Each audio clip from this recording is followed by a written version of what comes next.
Book 2, The Earth Under the Martians. Chapter 1, Underfoot.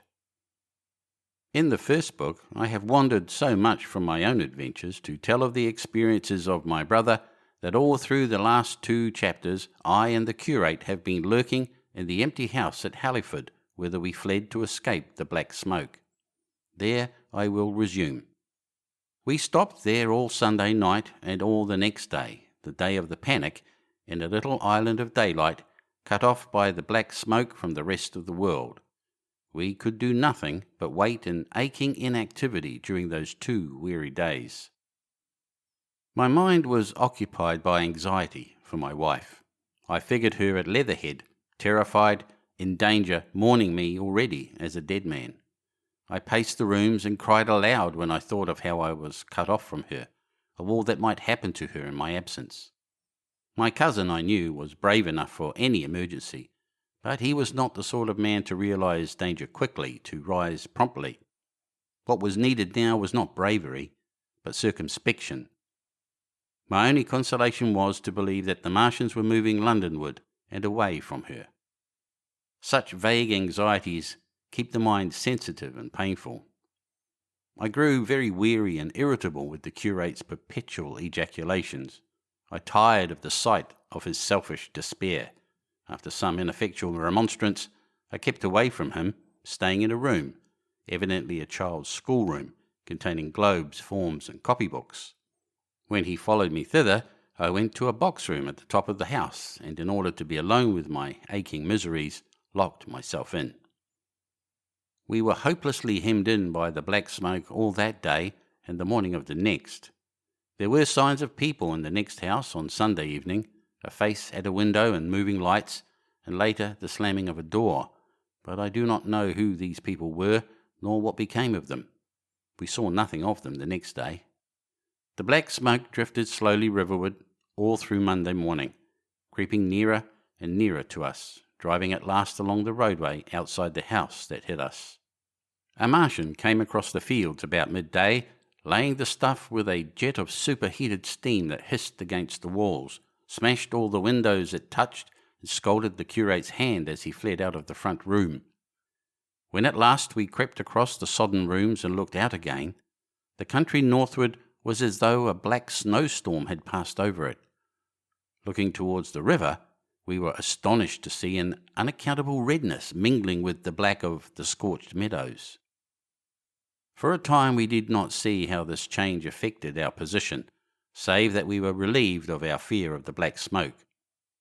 But later I perceived that we were no longer hemmed in, that now we might get away. So soon as I realized that the way of escape was open, my dream of action returned, but the curate was lethargic, unreasonable. "We are safe here," he repeated. "Safe here." I resolved to leave him, would that I had. Wiser now for the artilleryman's teaching, I sought out food and drink. I had found oil and rags for my burns, and I also took a hat and a flannel shirt that I found in one of the bedrooms. When it was clear to him that I meant to go alone, had reconciled myself to go alone, he suddenly roused himself to come, and all being quiet throughout the afternoon, we started about 5 o'clock, as I should judge, along the blackened road to Sunbury. In Sunbury, and at intervals along the road, were dead bodies lying in contorted attitudes, horses as well as men, overturned carts and luggage, all covered thickly with black dust. That pall of cindery powder made me think of what I had read of the destruction of Pompeii. We got to Hampton Court without misadventure, our minds full of strange and unfamiliar appearances, and at Hampton Court our eyes were relieved to find a patch of green that had escaped the suffocating drift. We went through Bushy Park with its deer going to and fro under the chestnuts, and some men and women hurrying in the distance towards Hampton, and so we came to Twickenham. These were the first people we saw. Away across the road, the woods beyond Ham and Petersham was still afire. Twickenham was uninjured by either heat ray or black smoke, and there were more people about here, though none could give us news. For the most part, they were like ourselves, taking advantage of a lull to shift their quarters. I have an impression that many of the houses here was still occupied by scared inhabitants, too frightened even for flight. Here too the evidence of a hasty rout was abundant along the road. I remember most vividly 3 smashed bicycles in a heap, pounded into the road by the wheels of subsequent carts. We crossed Richmond Bridge about 8:30. We hurried across the exposed bridge, of course, but I noticed floating down the stream a number of red masses, some many feet across. I did not know what these were.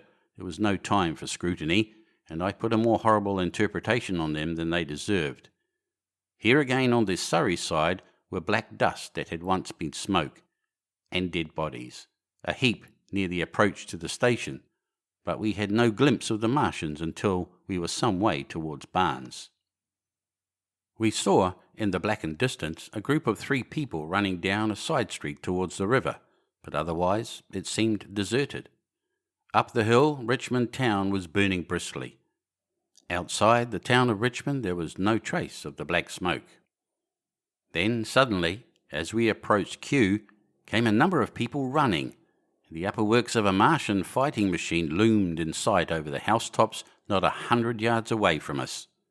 We stood aghast at our danger, and had the Martian looked down we must immediately have perished.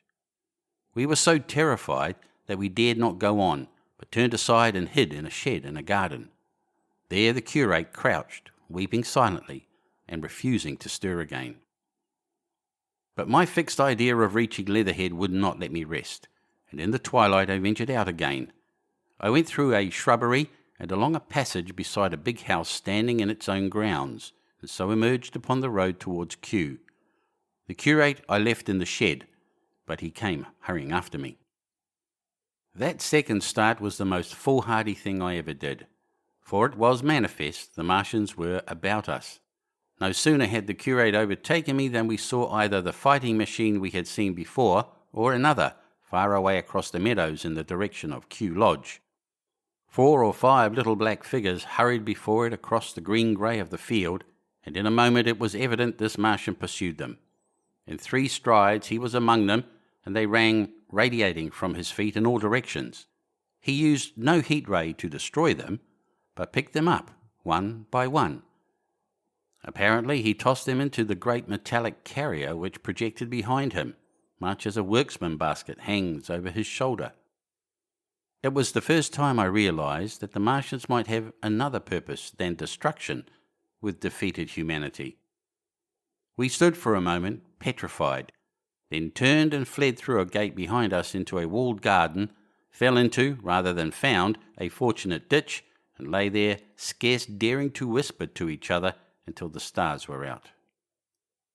I suppose it was nearly 7 o'clock before we gathered courage to start again, no longer venturing into the road, but sneaking along hedgerows and through plantations, and watching keenly through the darkness, he on the right and I on the left, for the Martians who seemed to be all about us.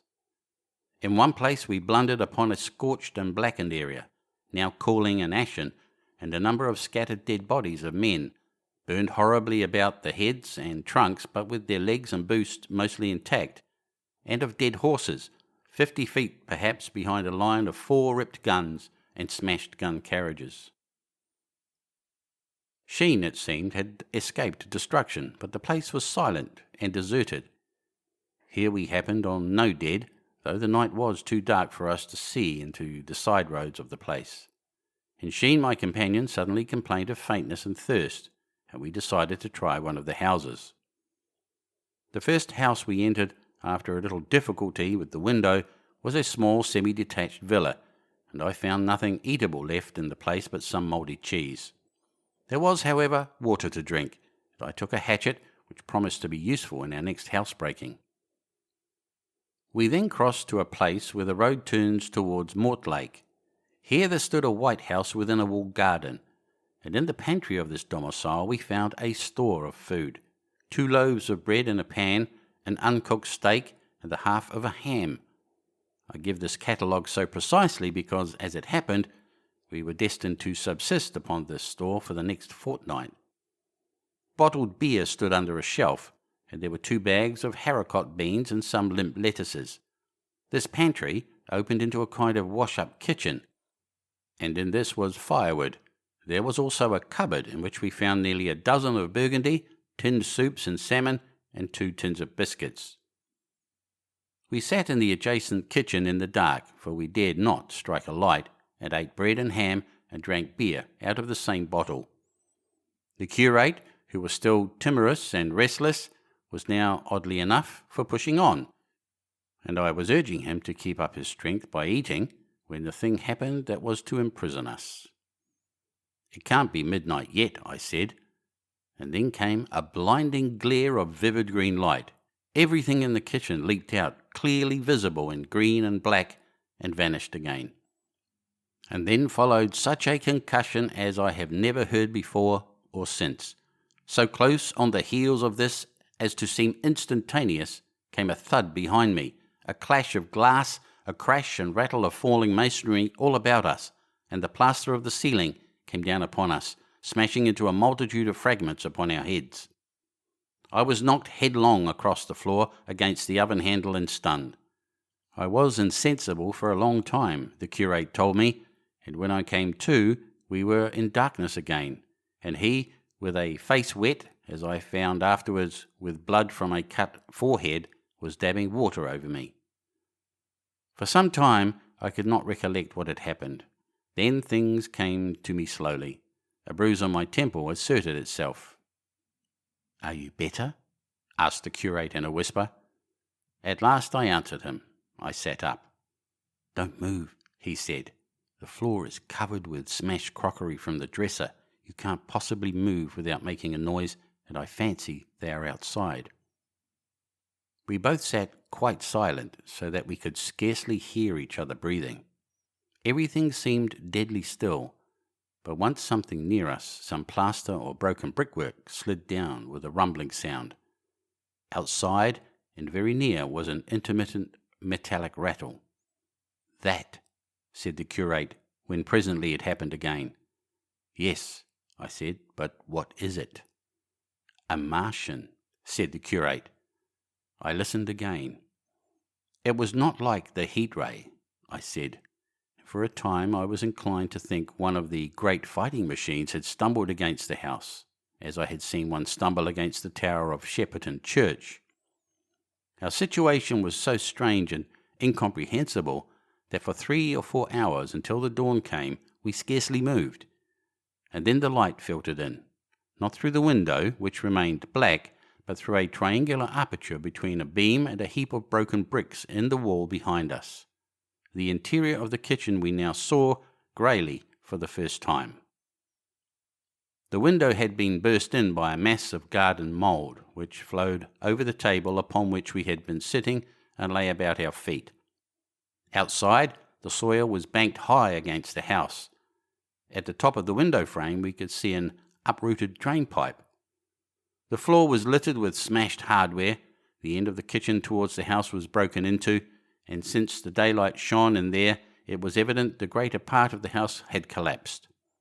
Contrasting vividly with this ruin was the neat dresser, stained in the fashion, pale green, and with a number of copper and tin vessels below it, the wallpaper imitating blue and white tiles, and a couple of coloured supplements fluttering from the walls above the kitchen range. As the dawn grew clearer, we saw through the gap in the wall the body of a Martian, standing sentinel, I suppose, over the still glowing cylinder. At the sight of that we crawled as circumspectly as possible out of the twilight of the kitchen into the darkness of the scullery. Abruptly, the right interpretation dawned upon my mind. "The 5th cylinder," I whispered, "the 5th shot from Mars, has struck this house and buried us under the ruins." For a time the curate was silent, and then he whispered, "God have mercy upon us." I heard him presently whimpering to himself. Save for that sound, we lay quite still in the scullery. I, for my part, scarce dared breathe, and sat with my eyes fixed on the faint light of the kitchen door. I could just see the curate's face, a dim oval shape, and his collar and cuffs. Outside there began a metallic hammering, then a violent hooting, and then again, after a quiet interval, a hissing like the hissing of an engine. These noises, for the most part problematical, continued intermittently, and seemed, if anything, to increase in number as time wore on. Presently a measured thudding and a vibration that made everything about us quiver and the vessels in the pantry ring and shift began and continued. Once the light was eclipsed, and the ghostly kitchen doorway became absolutely dark. For many hours we must have crouched there, silent and shivering, until our tired attention failed. At last I found myself awake and very hungry. I am inclined to believe we must have spent the greater portion of a day before that awakening. My hunger was at a stride so insistent that it moved me to action. I told the curate I was going to seek food, and felt my way towards the pantry. He made me no answer, but so soon as I began eating, the faint noise I made stirred him up, and I heard him crawling after me. Chapter 2. What we saw from the ruined house.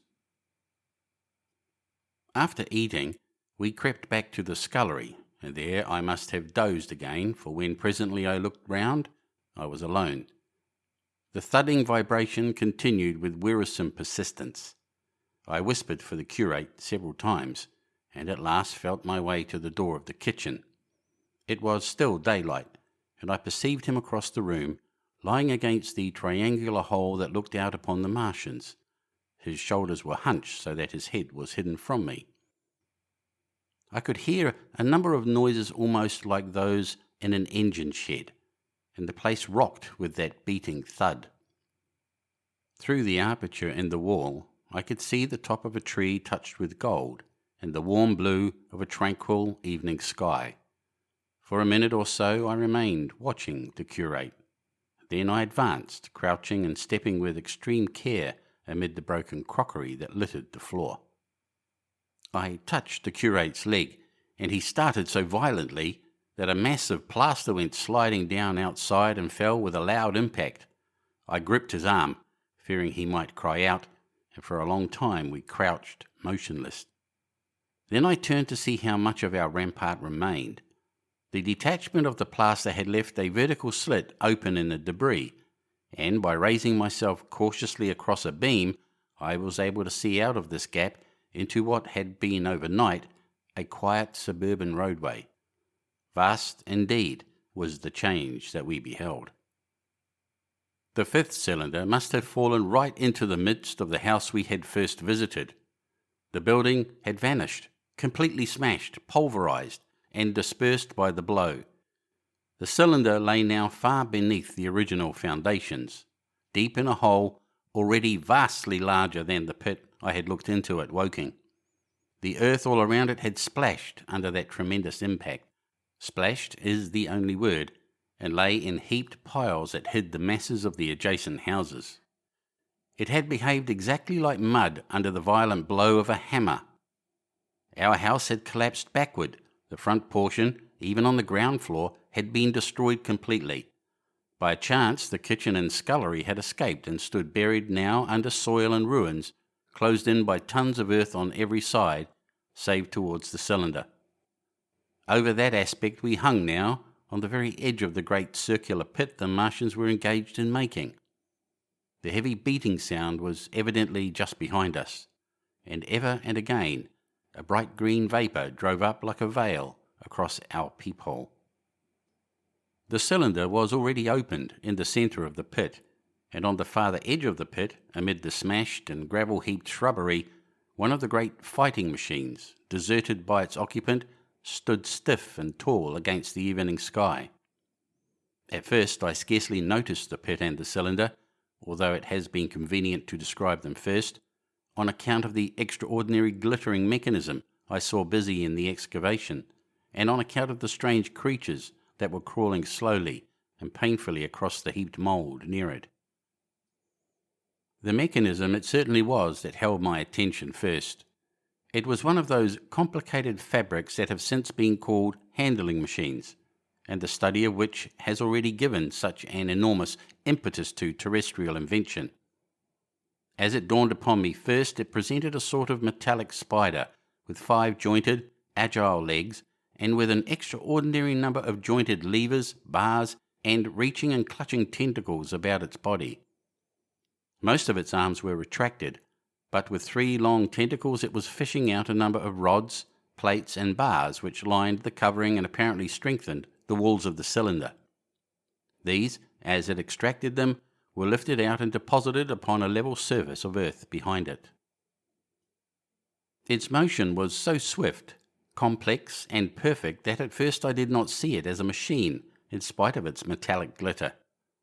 The fighting machines were coordinated and animated to an extraordinary pitch, but nothing to compare with this.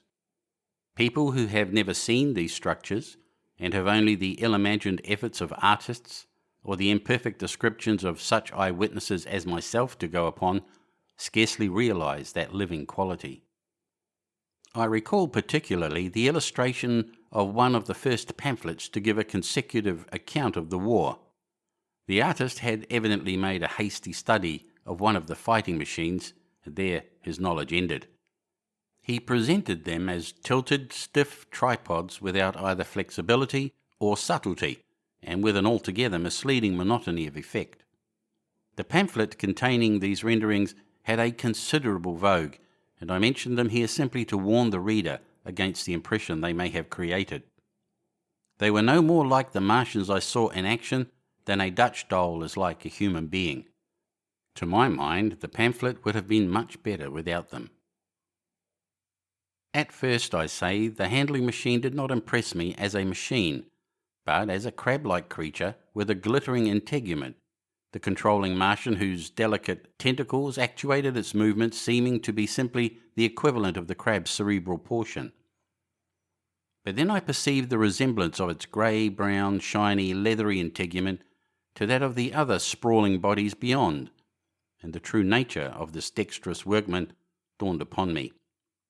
With that realization, my interest shifted to those other creatures, the real Martians. Already I had had a transient impression of these, and the first nausea no longer obscured my observation. Moreover, I was concealed and motionless, and under no urgency of action. They were, I now saw, the most unearthly creatures it is possible to conceive. They were huge, round bodies, or rather heads, about 4 feet in diameter, each body having in front of it a face. This face had no nostrils. Indeed, the Martians do not seem to have had any sense of smell, but it had a pair of very large, dark-coloured eyes, and just beneath this, a kind of fleshy beak. In the back of this head, or body, I scarcely know how to speak of it, was the single tight tympanic surface, since known to be anatomically an ear, though it must have been almost useless in our dense air. In a group, round the mouth, were 16 slender, almost whip-like tentacles arranged in 2 bunches of 8 each. These bunches have since been named, rather aptly, by that distinguished anatomist Professor Howes, the hands. Even as I saw these Martians for the first time, they seemed to be endeavouring to raise themselves on these hands, but of course, with the increased weight of terrestrial conditions, this was impossible. There is no reason to suppose that on Mars they may have progressed upon them with some facility. The internal anatomy, I may remark here, as dissection has since shown, was almost equally simple. The greater part of the structure was the brain, sending enormous nerves to the eyes, ear, and tactile tentacles. Besides this were the bulky lungs into which the mouth opened, and the heart and its vessels. The pulmonary distress caused by the denser atmosphere and greater gravitational attraction was only too evident in the convulsive movements of the outer skin. And this was the sum of the Martian organs. Strange as it may seem to a human being, all the complex apparatus of digestion which makes up the bulk of our bodies did not exist in the Martians. They were heads, merely heads. Entrails they had none. They did not eat, much less digest. Instead, they took the fresh living blood of other creatures and injected it into their own veins. I myself have seen this being done, as I shall mention in its place. But, squeamish as I may seem, I cannot bring myself to describe what I could not endure even to continue watching. Let it suffice to say, blood obtained from a still living animal, in most cases from a human being, was run directly by means of a little pipette into the recipient canal. The bare idea of this is no doubt horribly repulsive to us, but at the same time, I think that we should remember how repulsive our carnivorous habits would seem to an intelligent rabbit. The physiological advantages of the practice of injection are undeniable. If one thinks of the tremendous waste of human time and energy occasioned by eating and the digestive process. Our bodies are half made up of glands and tubes and organs occupied in turning heterogeneous food into blood. The digestive processes and their reaction upon the nervous system sap our strength and colour our minds. Men go happy or miserable as they have healthy or unhealthy livers or sound gastric glands. But the Martians were lifted above all these organic fluctuations of mood and emotion. Their undeniable preference for men as their source of nourishment is partly explained by the nature of the remains of the victims they had brought with them as provisions from Mars.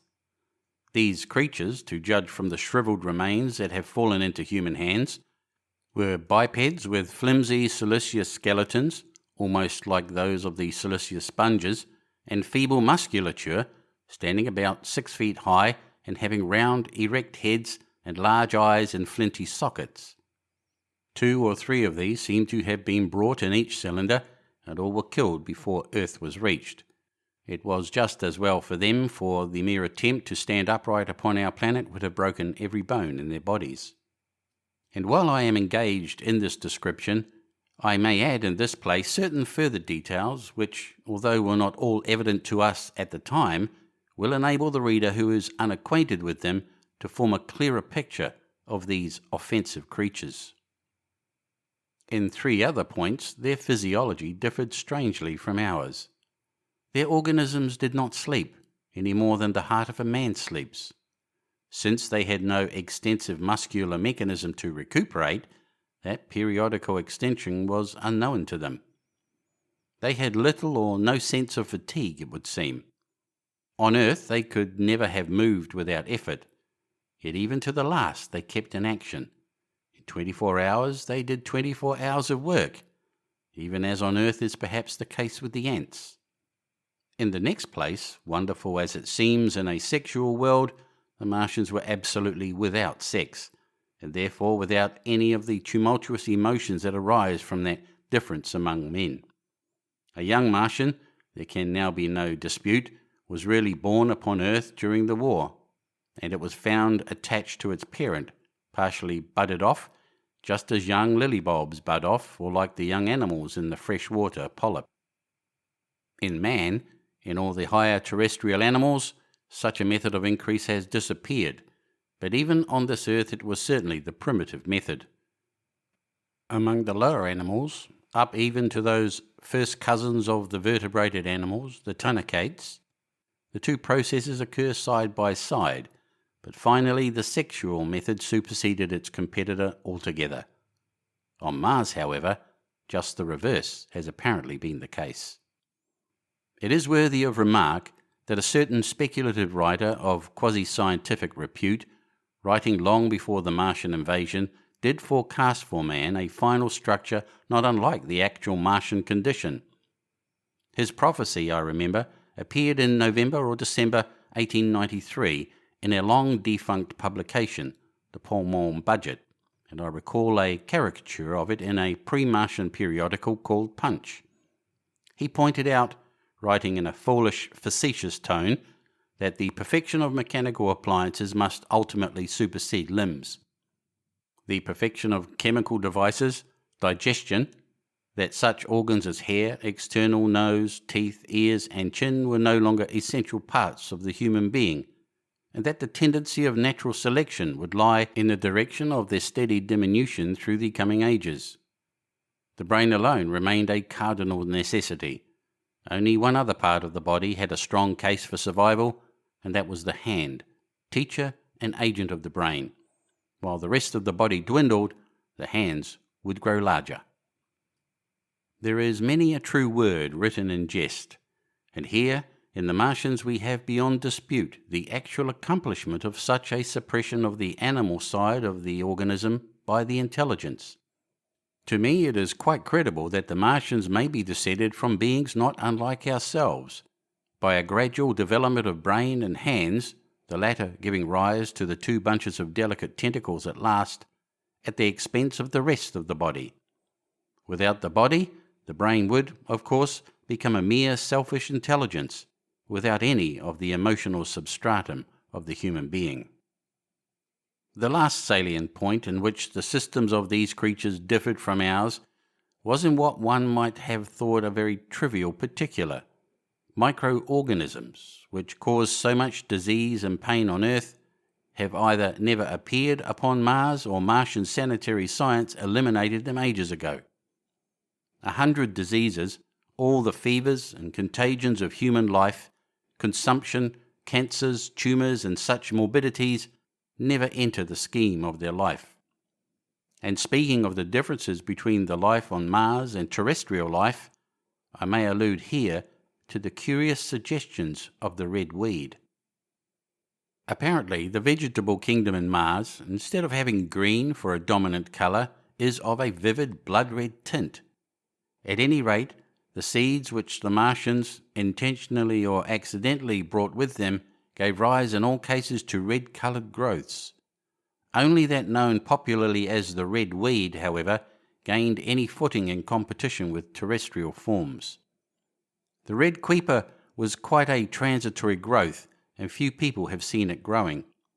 For a time, however, the red weed grew with astonishing vigour and luxuriance.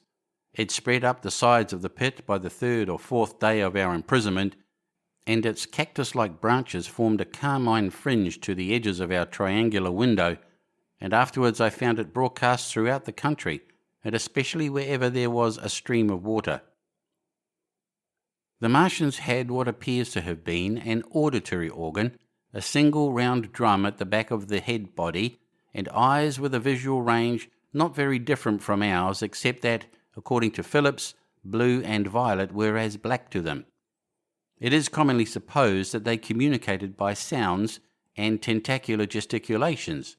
This is asserted, for instance, in the able but hastily compiled pamphlet, written evidently by someone not an eyewitness of Martian actions, to which I have already alluded, and which, so far, has been the chief source of information concerning them.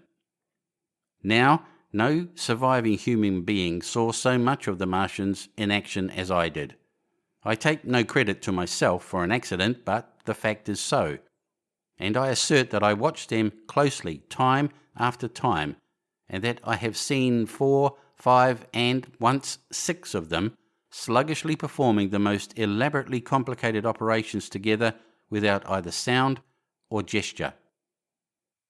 Their peculiar hooting invariably preceded feeding. It had no modulation, and was, I believe, in no sense a signal, but merely the expiration of air preparatory to the suctional operation. I have a certain claim to, at least, an elementary knowledge of psychology, and in this matter I am convinced, as firmly as I am convinced of anything, that the Martians interchanged thoughts without any physical intermediation. And I have been convinced of this in spite of strong preconceptions. Before the Martian invasion, as an occasional reader here or there may remember, I had written with some little vehemence against the telepathic theory. The Martians wore no clothing. Their conceptions of ornament and decorum were necessarily different from ours. And not only were they evidently much less sensible of changes of temperature than we are, but changes of pressure do not seem to have affected their health at all seriously. Yet though they wore no clothing, it was in the other artificial additions to their bodily resources that their great superiority over man lay. We men, with our bicycles and road skates, our Lilienthal soaring machines, our guns and sticks and so forth, are just in the beginning of the evolution that the Martians have worked out.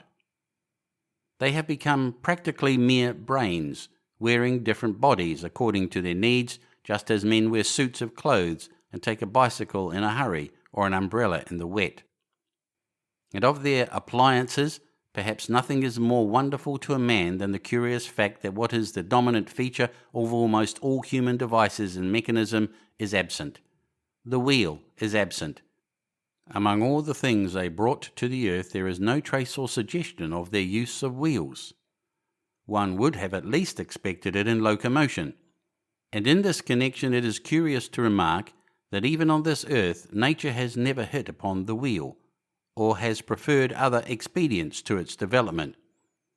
And not only did the Martians either not know of, which is incredible, or abstain from the wheel, but in their apparatus singularly little use is made of the fixed pivot or relatively fixed pivot, with circular motions thereabout confined to one plane. Almost all the joints of the machinery presented a complicated system of sliding parts moving over small but beautifully curved friction bearings. And while upon this matter of detail, it is remarkable that the long leverages of their machines are in most cases actuated by a sort of sham musculature of the discs in an elastic sheath. These discs become polarized and drawn closely and powerfully together when traversed by a current of electricity. In this way, the curious parallelism to animal motions, which was so striking and disturbing to the human beholder, was attained. Such quasi-muscles abounded in the crab-like handling machine, which, on my first peeping out of the slit, I watched unpacking the cylinder. It seemed infinitely more alive than the actual Martians, lying beyond it in the sunset light, panting, stirring ineffectual tentacles, and moving feebly after their vast journey across space. While I was still watching their sluggish motions in the sunlight and noting each strange detail of their form, the curate reminded me of his presence by pulling violently at my arm. I turned to a scowling face and silent, eloquent lips. He wanted the slit, which permitted only one of us to peep through, and so I had to forego watching them for a time while he enjoyed that privilege. When I looked again, the busy handling machine had already put together several of the pieces of apparatus it had taken out of the cylinder into a shape having an unmistakable likeness to its own. And down on the left, a busy little digging mechanism had come into view, emitting jets of green vapour and working its way round the pit, excavating and embanking in a methodical and discriminating manner. This it was which had caused the regular beating noise and the rhythmic shocks that had kept our ruinous refuge quivering. It piped and whistled as it worked. So far as I could see, the thing was without a directing Martian at all.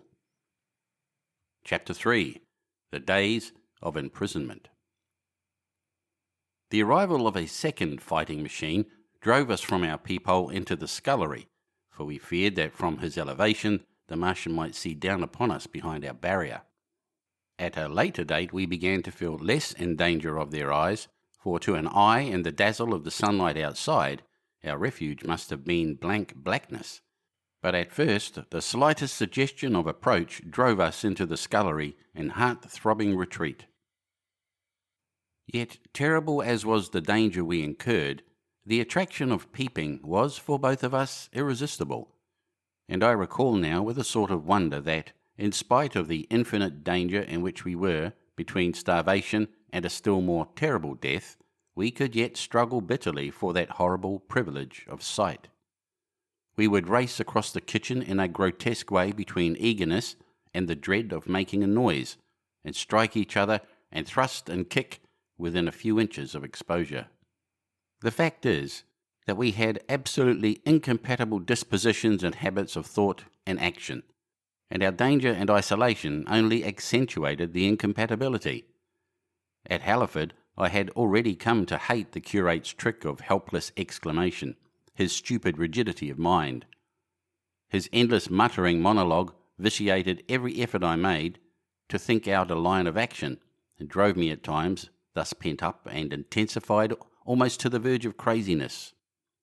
He was as lacking in restraint as a silly woman. He would weep for hours together, and I verily believe that to the very end the spoiled child of life thought his weak tears in some way efficacious. And I would sit in the darkness, unable to keep my mind off him by reason of his importunities. He ate more than I did, and it was in vain. I pointed out that our only chance of life was to stop in the house until the Martians had done with their pit. That in that long patience a time might presently come when we should need food. He ate and drank impulsively in heavy meals at long intervals. He slept little. As the days wore on, his utter carelessness of any consideration so intensified our distress and danger that I had, much as I loathed doing it, to resort to threats and at last to blows. That brought him to reason for a time, but he was one of those weak creatures, void of pride, timorous, anemic, hateful souls, full of shifty cunning, who face neither God nor man, who face not even themselves. It is disagreeable for me to recall and write these things, but I set them down that my story may lack nothing. Those who have escaped the dark and terrible aspects of life will find my brutality, my flash of rage in our final tragedy, easy enough to blame, for they know what is wrong as well as any, but not what is possible to tortured men. But those who have been under the shadow, who have gone down at last to elemental things, will have a wider charity. And while within we fought out our dark, dim contest of whispers, snatched food and drink, and gripping hands and blows, without, in the pitiless sunlight of that terrible June, was the strange wonder, the unfamiliar routine of the Martians in the pit. Let me return to those first new experiences of mine. After a long time I ventured back to the peephole, to find that the newcomers had been reinforced by the occupants of no fewer than 3 of the fighting machines. These last had brought with them certain fresh appliances that stood in an orderly manner about the cylinder. The second handling machine was now completed, and was busied in serving one of the novel contrivances the big machine had brought. This was a body resembling a milk can in its general form, above which oscillated a pear-shaped receptacle, and from which a stream of white powder flowed into a circular basin below. The oscillatory motion was imparted to this by one tentacle of the handling machine. With 2 spatulate hands, the handling machine was digging out and flinging masses of clay into the pear-shaped receptacle above, while with another arm it periodically opened a door and removed rusty and blackened clinkers from the middle part of the machine. Another steely tentacle directed the powder from the basin along a ribbed channel towards some receiver that was hidden from me by the mound of bluish dust. From this unseen receiver, a little thread of green smoke rose vertically into the quiet air. As I looked, the handling machine, with a faint and musical clinking, extended, telescopic fashion, a tentacle that had been, a moment before, a mere blunt projection, until its end was hidden behind the mound of clay. In another second it had lifted a bar of white aluminium into sight, untarnished as yet, and shining dazzlingly, and deposited in a growing stack of bars that stood at the side of the pit. Between sunset and starlight, this dexterous machine must have made more than 100 such bars out of the crude clay, and the mound of bluish dust rose steadily until it topped the side of the pit.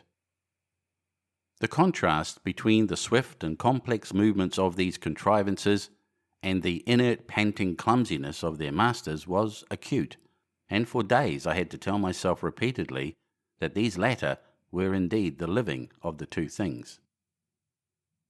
The curate had possession of the slit when the first men were brought to the pit. I was sitting below, huddled up listening with all my ears. He made a sudden movement backward, and I, fearful that we were observed, crouched in a spasm of terror. He came sliding down the rubbish and crept beside me in the darkness, inarticulate, gesticulating, and for a moment I shared his panic. His gesture suggested a resignation of the slit, and after a little while my curiosity gave me courage, and I rose up, stepped across him, and clambered up to it. At first I could see no reason for his frantic behaviour. The twilight had now come, the stars were little and faint, but the pit was illuminated by the flickering green fire that came from the aluminium making. The whole picture was a flickering scheme of green gleams and shifting rusty black shadows, strangely trying to the eyes. Over and through it all went the bats, heeding it not at all. The sprawling Martians were no longer to be seen. The mound of blue-green powder had risen to cover them from sight, and a fighting machine, with its legs contracted, crumpled, and abbreviated, stood across the corner of the pit. And then, amid the clangor of the machinery, came a drifting suspicion of human voices that I entertained at first only to dismiss. I crouched, watching this fighting machine closely, satisfying myself now for the first time that the hood did indeed contain a Martian. As the green flames lifted, I could see the oily gleam of his integument and the brightness of his eyes. And suddenly I heard a yell, and saw a long tentacle reaching over the shoulder of the machine to the little cage that hunched upon its back. Then something struggling violently was lifted high against the sky, a black, vague enigma against the starlight, and as this black object came down again, I saw by the green brightness that it was a man. For an instant he was clearly visible. He was a stout, ruddy, middle-aged man, well dressed. 3 days before, he must have been walking the world, a man of considerable consequence. I could see his staring eyes and gleams of light on his studs and watch chain. He vanished behind the mound, and for a moment there was silence. And then began a shrieking and a sustained and cheerful hooting from the Martians. I slid down the rubbish, struggled to my feet, clapped my hands over my ears, and bolted into the scullery. The curate, who had been crouching silently with his arms over his head, looked up as I passed, cried out quite loudly at my desertion of him, and came running after me. That night, as we lurked in the scullery, balanced between our horror and the terrible fascination this peeping had, although I felt an urgent need of action, I tried in vain to conceive some plan of escape. But afterwards, during the second day, I was able to consider our position with great clearness. The curate, I found, was quite incapable of discussion. This new and culminating atrocity had robbed him of all vestiges of reason or forethought. Practically, he had already sunk to the level of an animal. But as the saying goes, I gripped myself with both hands. It grew upon my mind, once I could face the facts, that terrible as our position was, there was as yet no justification for absolute despair. Our chief chance lay in the possibility of the Martians making the pit nothing more than a temporary encampment, or even if they kept it permanently, they might not consider it necessary to guard it, and a chance of escape might be afforded us. I also weighed very carefully the possibility of our digging a way out in a direction away from the pit, but the chances of our emerging within sight of some sentinel fighting machine seemed at first too great, and I should have had to do all the digging myself. The curate would certainly have failed me. It was on the third day, if my memory serves me right, that I saw the lad killed. It was the only occasion on which I actually saw the Martians feed. After that experience, I avoided the hole in the wall for the better part of the day. I went into the scullery, removed the door, and spent some hours digging with my hatchet as silently as possible. But when I had made a hole about a couple of feet deep, the loose earth collapsed noisily, and I did not dare continue. I lost heart and lay down on the scullery floor for a long time, having no spirit even to move, and after that I abandoned altogether the idea of escaping by excavation.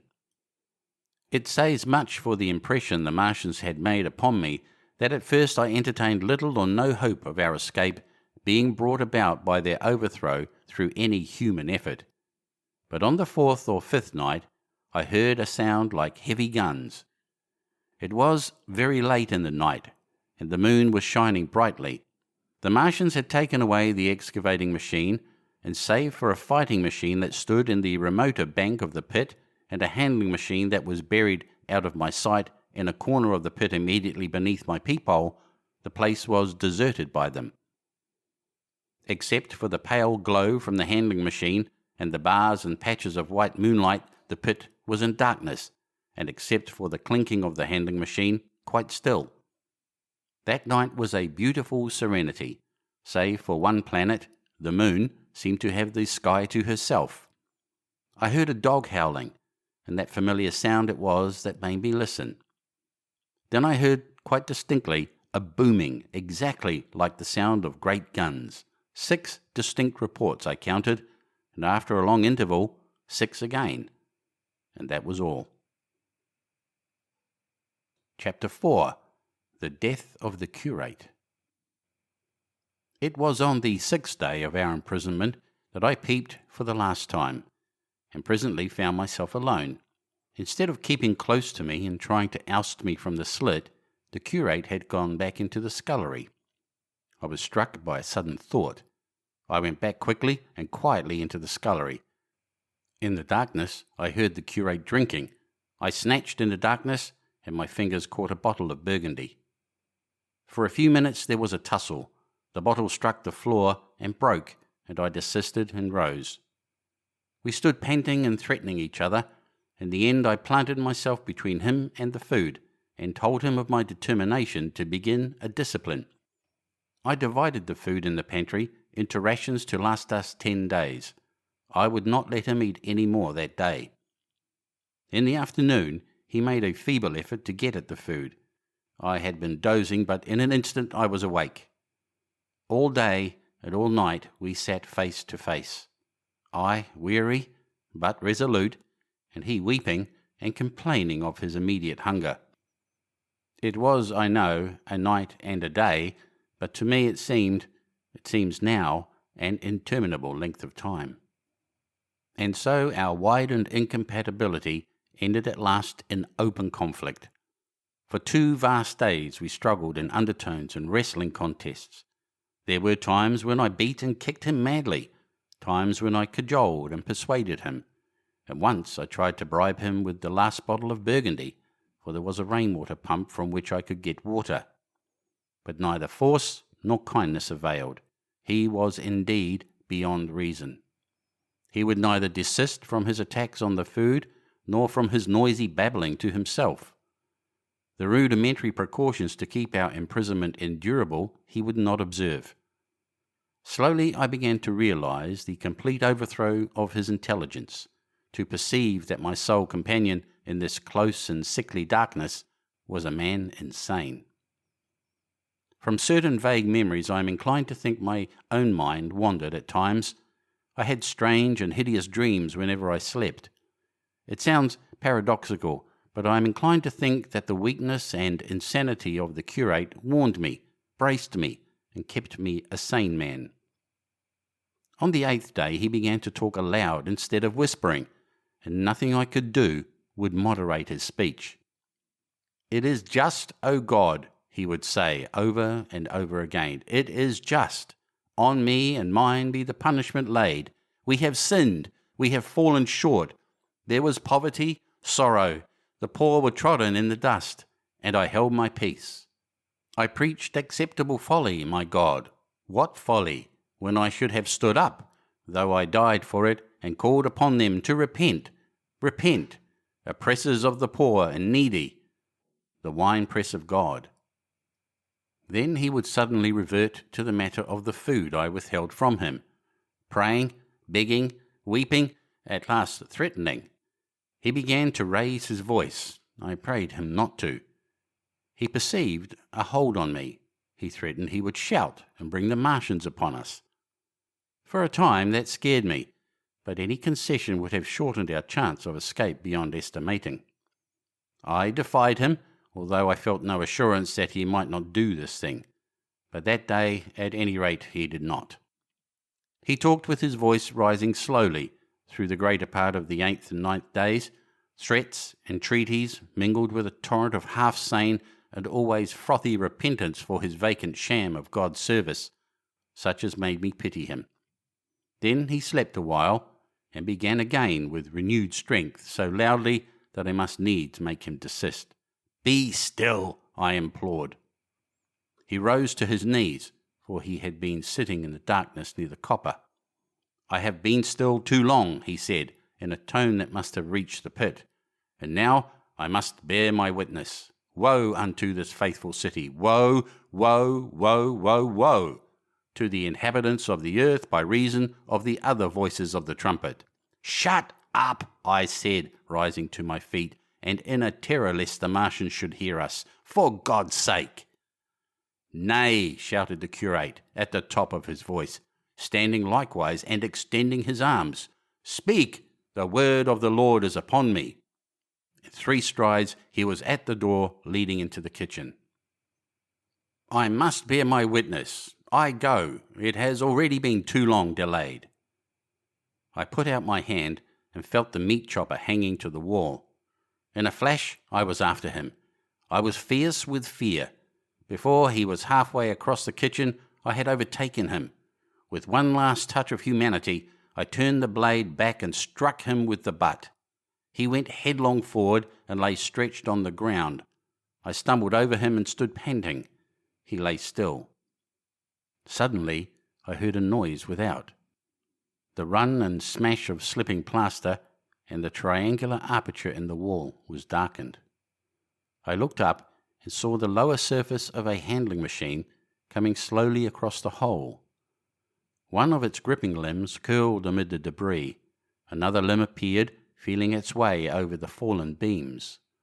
I stood petrified, staring.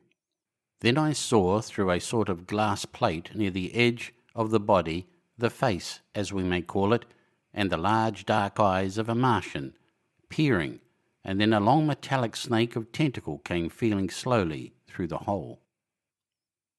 I turned by an effort, stumbling over the curate, and stopped at the scullery door. The tentacle was now some way 2 yards or more in the room, and twisting and turning with queer sudden movements this way and that. For a while I stood fascinated by that slow, fitful advance. Then, with a faint hoarse cry, I forced myself across the scullery. I trembled violently. I could scarcely stand upright. I opened the door of the coal cellar and stood there in the darkness, staring at the faintly lit doorway into the kitchen, and listening. Had the Martian seen me? What was it doing now? Something was moving to and fro there, very quietly. Every now and then it tapped against the wall or started on its movements with a faint metallic ringing, like the movements of keys on a split ring. Then a heavy body, I knew too well what, was dragged across the floor of the kitchen towards the opening. Irresistibly attracted, I crept to the door and peeped into the kitchen. In the triangle of bright outer sunlight, I saw the Martian, in its Briareus of a handling machine, scrutinizing the curate's head. I thought at once that it would infer my presence from the mark of the blow I had given him. I crept back to the coal cellar, shut the door, and began to cover myself as much as I could, and as noiselessly as possible in the darkness, among the firewood and coal therein. Every now and then I paused, rigid, to hear if the Martian had thrust its tentacles through the opening again. Then the faint metallic jingle returned. I traced it slowly, feeling over the kitchen. Presently I heard it nearer, in the scullery, as I judged. I thought that its length might be insufficient to reach me. I prayed copiously. It passed, scraping faintly across the cellar door.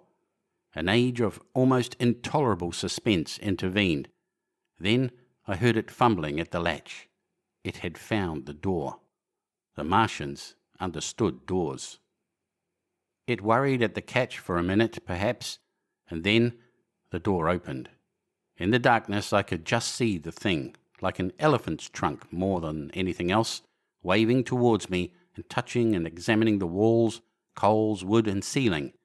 It was like a black worm swaying its blind head to and fro. Once, even, it touched the heel of my boot. I was on the verge of screaming. I bit my hand. For a time the tentacle was silent. I could have fancied it had been withdrawn. Presently, with an abrupt click, it gripped something. I thought it had me, and seemed to go out of the cellar again. For a minute I was not sure. Apparently it had taken a lump of coal to examine. I seized the opportunity of slightly shifting my position, which had become cramped, and then listened. I whispered passionate prayers for safety. Then I heard the slow, deliberate sound creeping towards me again. Slowly, slowly it drew near, scratching against the walls and tapping the furniture. While I was still doubtful, it rapped smartly against the cellar door and closed it. I heard it go into the pantry, and the biscuit tins rattled and a bottle smashed, and then came a heavy bump against the cellar door. Then silence that passed into an infinity of suspense. Had it gone? At last I decided that it had. It came into the scullery no more, but I lay all the 10th day in the close darkness, buried among coals and firewood, not daring even to crawl out for the drink for which I craved. It was the 11th day before I ventured so far from my security. Chapter 5. The Stillness. My first act before I went into the pantry was to fasten the door between the kitchen and the scullery. But the pantry was empty. Every scrap of food had gone. Apparently the Martian had taken it all on the previous day. At that discovery, I despaired for the first time. I took no food, or no drink either, on the 11th or the 12th day. At first my mouth and throat were parched, and my strength ebbed sensibly. I sat about in the darkness of the scullery in a state of despondent wretchedness. My mind ran on eating. I thought I had become deaf, for the noises of movement I had been accustomed to hear from the pit had ceased absolutely. I did not feel strong enough to crawl noiselessly to the peephole, or I would have gone there. On the 12th day my throat was so painful that, taking the chance of alarming the Martians, I attacked the creaking rainwater pump that stood by the sink and got a couple of glassfuls of blackened and tainted rainwater. I was greatly refreshed by this, and emboldened by the fact that no inquiring tentacle followed the noise of my pumping. During these days, in a rambling, inconclusive way, I thought much of the curate and of the manner of his death. On the 13th day I drank some more water, and dozed and thought disjointedly of eating and of vague impossible plans of escape.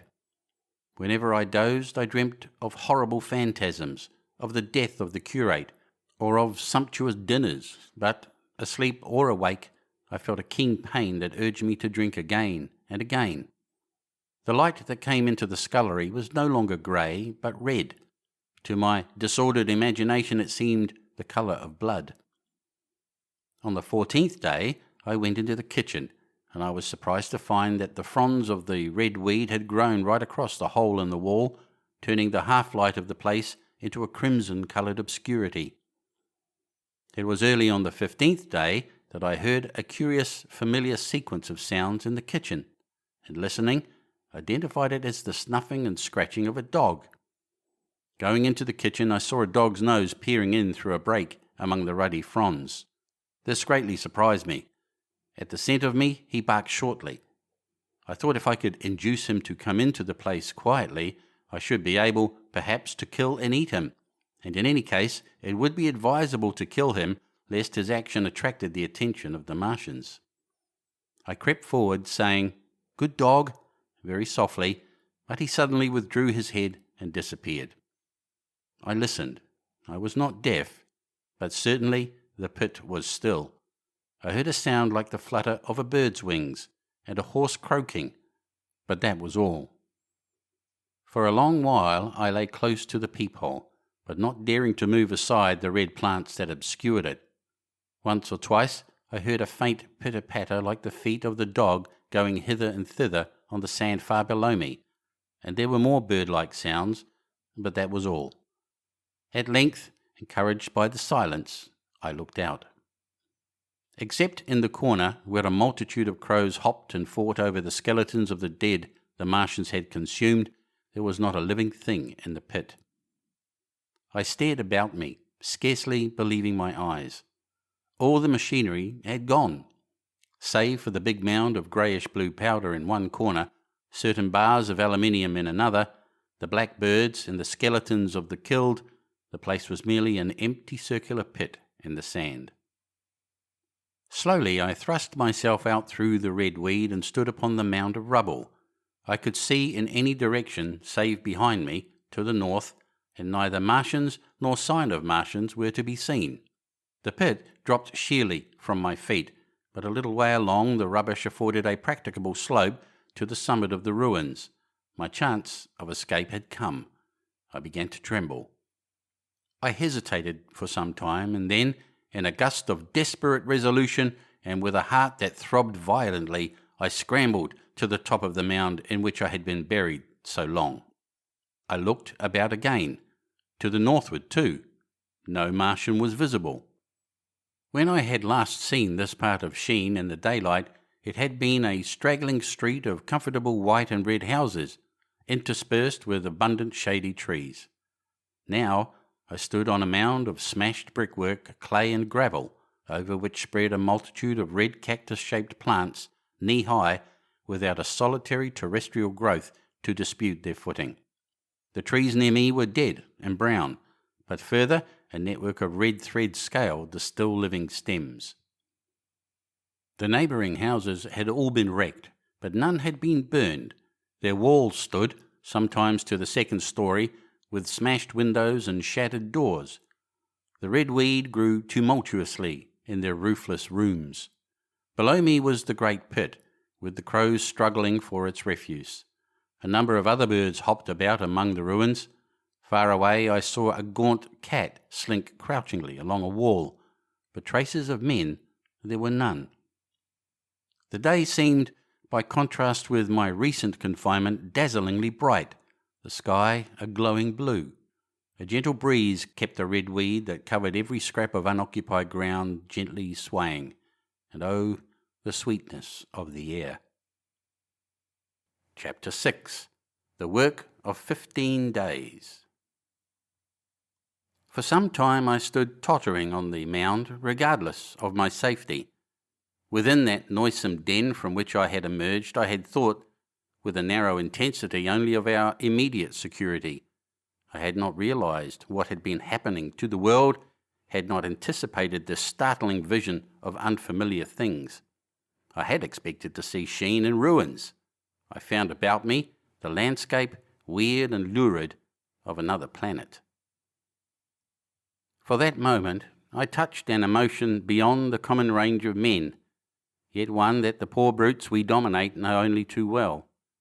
I felt as a rabbit might feel returning to his burrow and suddenly confronted by the work of a dozen busy navvies digging the foundations of a house. I felt the first inkling of a thing that presently grew quite clear in my mind, that oppressed me for many days. A sense of dethronement, a persuasion that I was no longer a master, but an animal among the animals under the Martian heel. With us it would be as with them, to lurk and watch, to run and hide. The fear and empire of man had passed away. But so soon as this strangeness had been realised, it passed, and my dominant motive became the hunger of my long and dismal fast. In the direction away from the pit, I saw, beyond a red-covered wall, a patch of garden ground, unburied. This gave me a hint, and I went knee-deep and sometimes neck-deep in the red weed. The density of the weed gave me a reassuring sense of hiding. The wall was some 6 feet high, and when I attempted to clamber it, I found I could not lift my feet to the crest. So I went along by the side of it, and came to a corner and a rockwork that enabled me to get to the top, and tumble into the garden I coveted.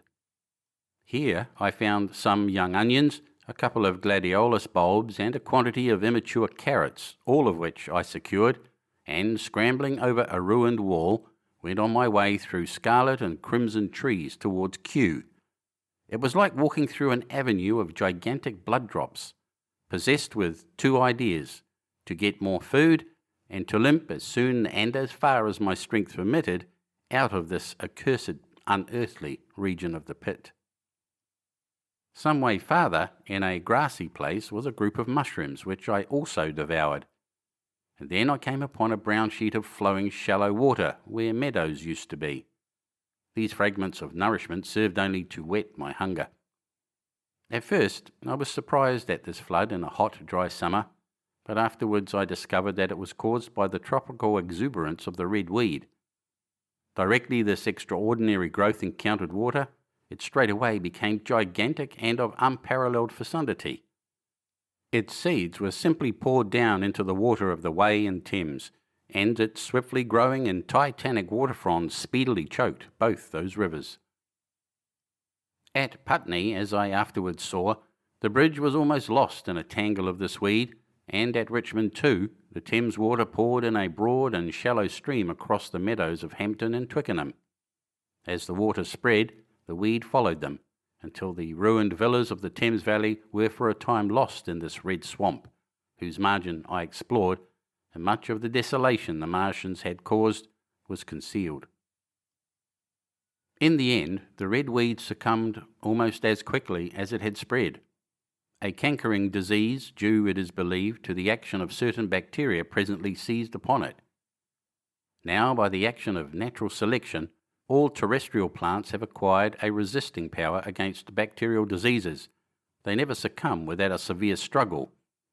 But the red weed rotted like a thing already dead.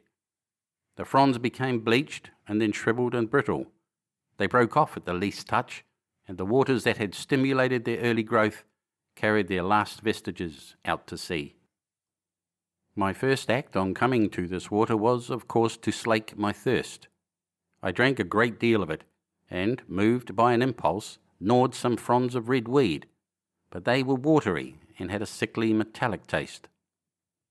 I found the water was sufficiently shallow for me to wade securely, although the red weed impeded my feet a little, but the flood evidently got deeper towards the river, and I turned back to Mortlake.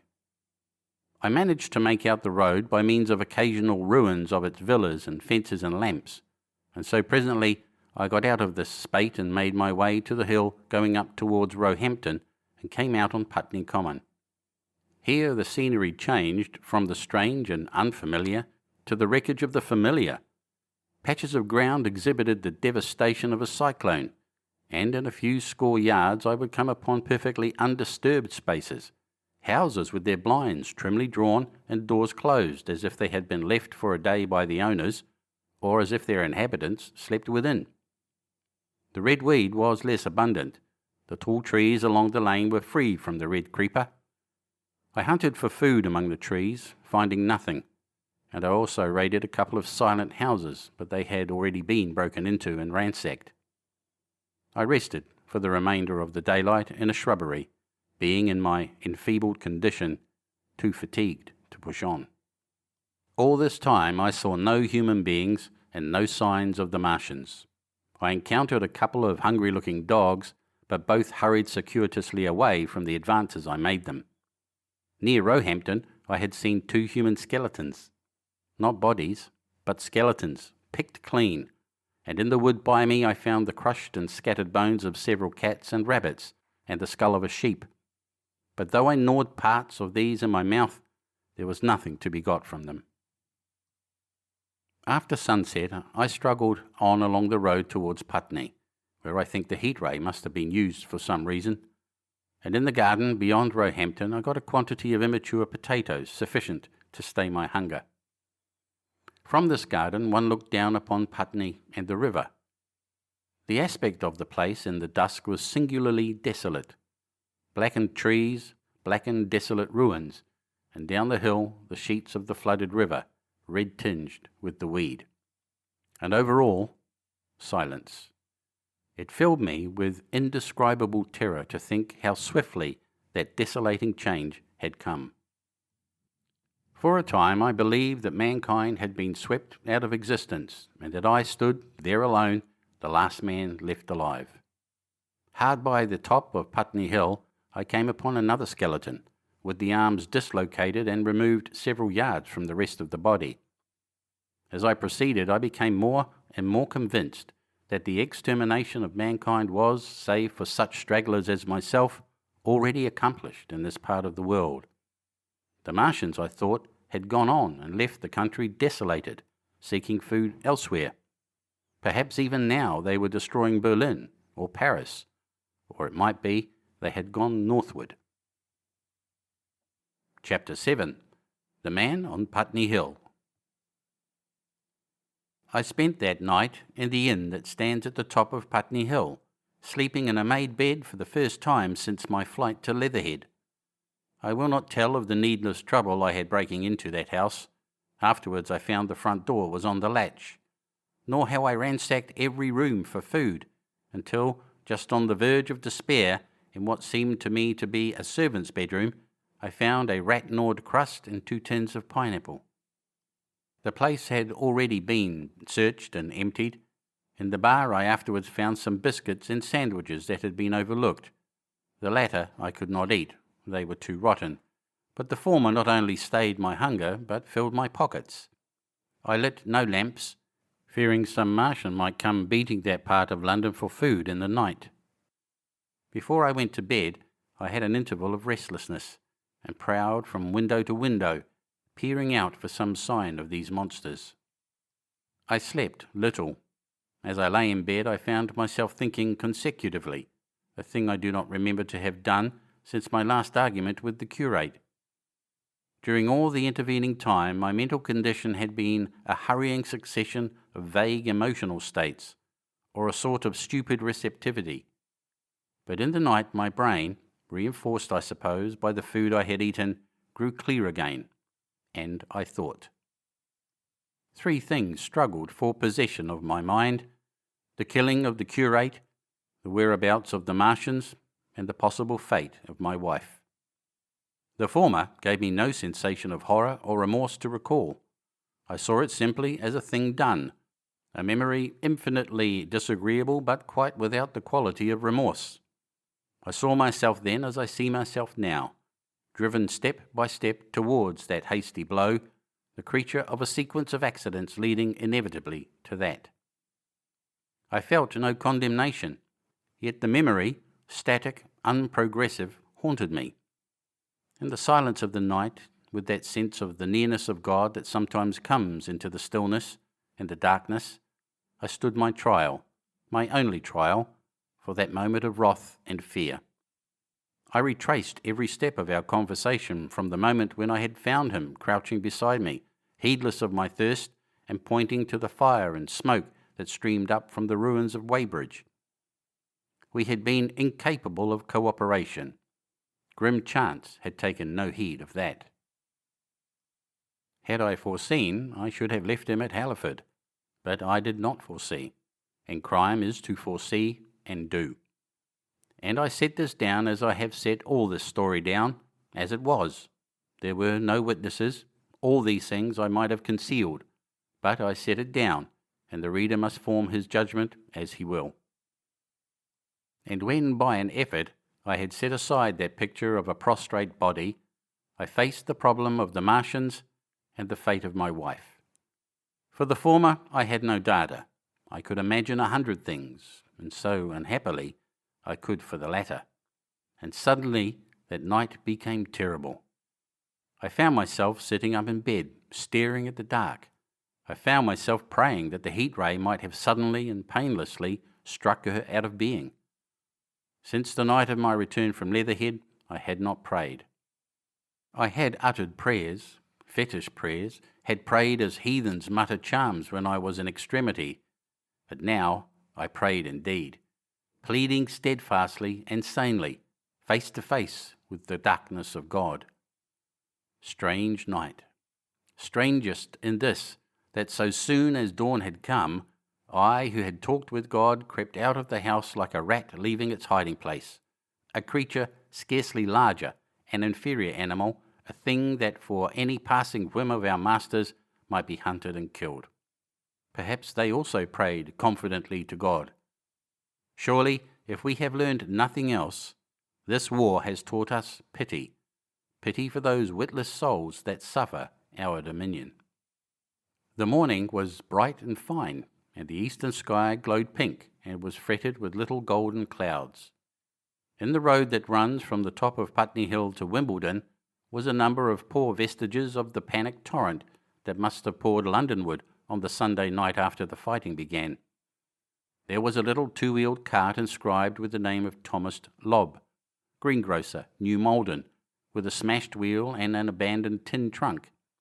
There was a straw hat trampled into the now hardened mud, and at the top of West Hill a lot of blood-stained glass about the overturned water trough.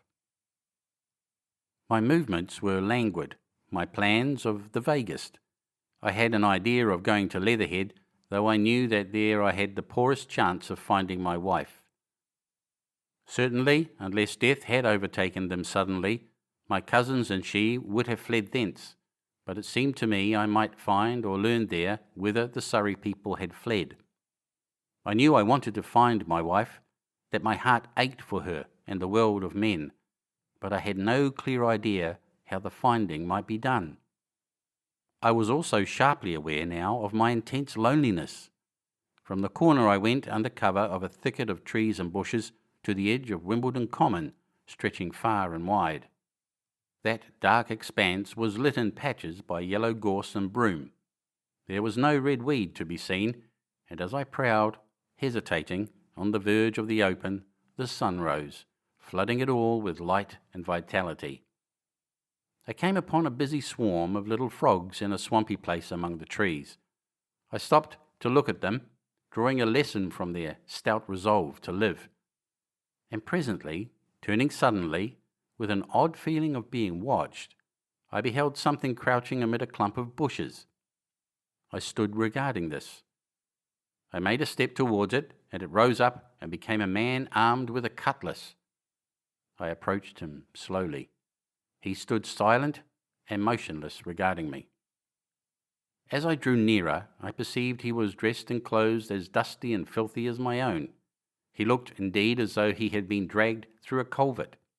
Nearer, I distinguished the green slime of ditches mixing with the pale drab of dried clay and shiny, coaly patches. His black hair fell over his eyes, and his face was dark and dirty and sunken, so that at first I did not recognize him.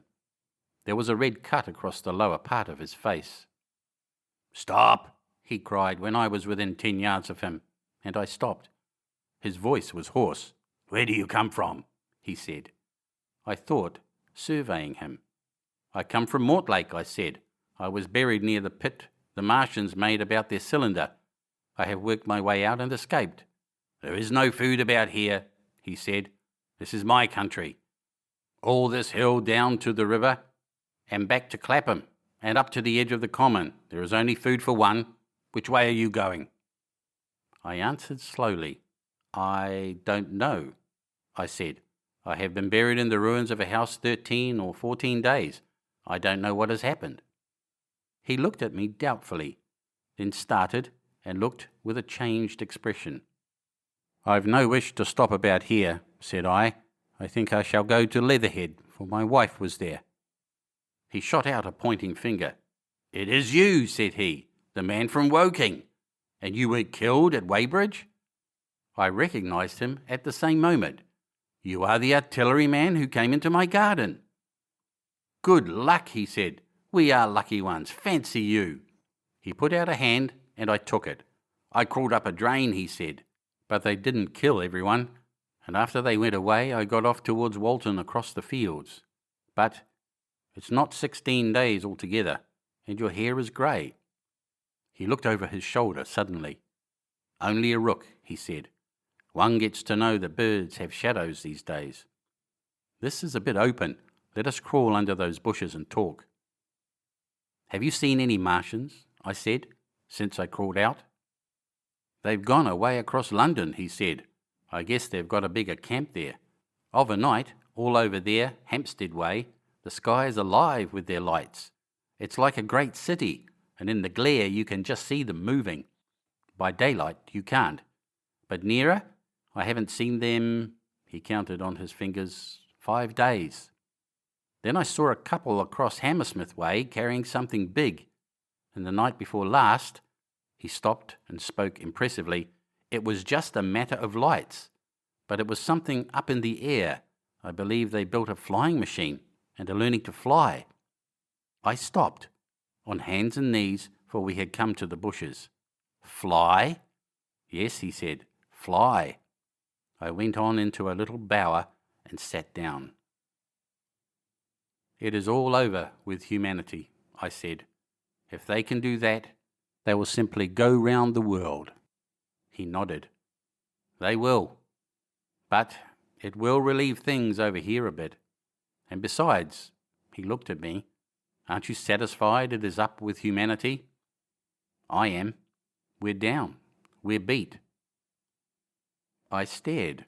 Strange as it may seem, I had not arrived at this fact, a fact perfectly obvious so soon as he spoke. I had still held a vague hope. Rather, I had kept a lifelong habit of mind. He repeated his words. "We're beat." They carried absolute conviction. "It's all over," he said. "They've lost one, just one, and they've made their footing good and crippled the greatest power in the world. They've walked over us. The death of that one at Weybridge was an accident, and these are only pioneers. They kept on coming, these green stars. I've seen none these 5 or 6 days, but I've no doubt they're falling somewhere every night. Nothing's to be done. We're under. We're beat." I made him no answer. I sat staring before me, trying in vain to devise some countervailing thought. "This isn't a war," said the artilleryman. "It never was a war, any more than there's war between man and ants." Suddenly, I recalled the night in the observatory. After the 10th shot, they fired no more, at least until the first cylinder came. "How do you know?" said the artilleryman. I explained. He thought. "Something wrong with the gun?" he said. "Well, what if there is? They'll get it right again, and even if there's a delay, how can it alter the end? It's just men and ants. There's the ants, build their cities, live their lives, have wars, revolutions, until the men want them out of the way, and then they go out of the way. That's what we are now, just ants. Only, yes," I said, "we're eatable ants." We sat looking at each other. "And what will they do with us?" I said. "That's what I've been thinking," he said. "That's what I've been thinking. After Weybridge I went south, thinking. I saw what was up. Most of the people were hard at it, squealing and exciting themselves. But I'm not so fond of squealing. I've been in sight of death once or twice. I'm not an ornamental soldier, and at the best and worst, death, it's just death. And it's the man that keeps on thinking comes through. I saw everyone tracking away south. Says I, food won't last this way, and I turned right back. I went for the Martians like a sparrow goes for man, all round." He waved a hand to the horizon. "They're starving in heaps, bolting, treading on each other." He saw my face and halted awkwardly. "No doubt lots who had money have gone away to France," he said. He seemed to hesitate whether to apologise, met my eyes and went on. "There's food all about here, canned things in shops, wine, spirits, mineral waters, and the water mains and drains are empty. Well, I was telling you what I was thinking. Here's intelligent things," I said, "and it seems they want us for food. First they'll smash us up, ships, machines, guns, cities, all the order and organisation. All that will go. If we were the size of ants, we might pull through. But we're not. It's all too bulky to stop. That's the first certainty, eh?" I assented. "It is. I've thought it out." "Very well then. Next. At present we're caught as we're wanted.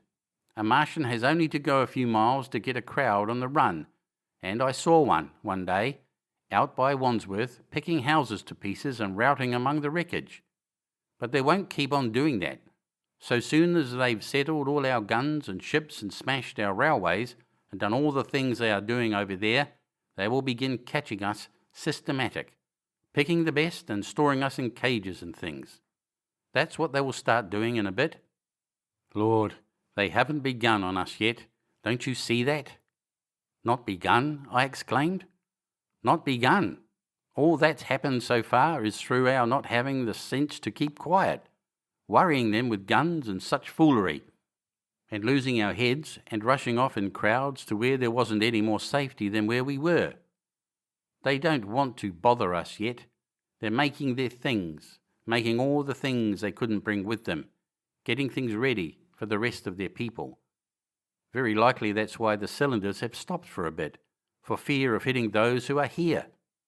And instead of our rushing about blind on the howl or getting dynamite on the chance of busting them up, we've got to fix ourselves up according to the new state of affairs. That's how I figure it out. It isn't quite according to what a man wants for his species, but it's about what the facts point to, and that's the principle I acted upon. Cities, nations, civilization, progress, it's all over. That game's up. We're beat. But if that is so, what is there to live for? The artilleryman looked at me for a moment. There won't be any more blessed concerts for 1,000,000 years or so. There won't be any Royal Academy of Arts, and no nice little feeds at restaurants. If it's amusement you're after, I reckon the game is up. If you've got any drawing room manners or a dislike to eating peas with a knife or dropping H's, you'd better chuck 'em away.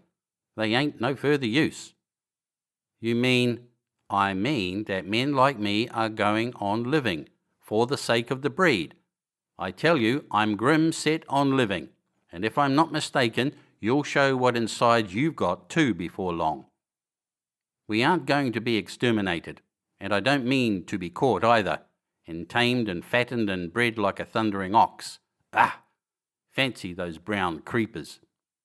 You don't mean to say, I do. I'm going on, under their feet. I've got it planned. I've thought it out.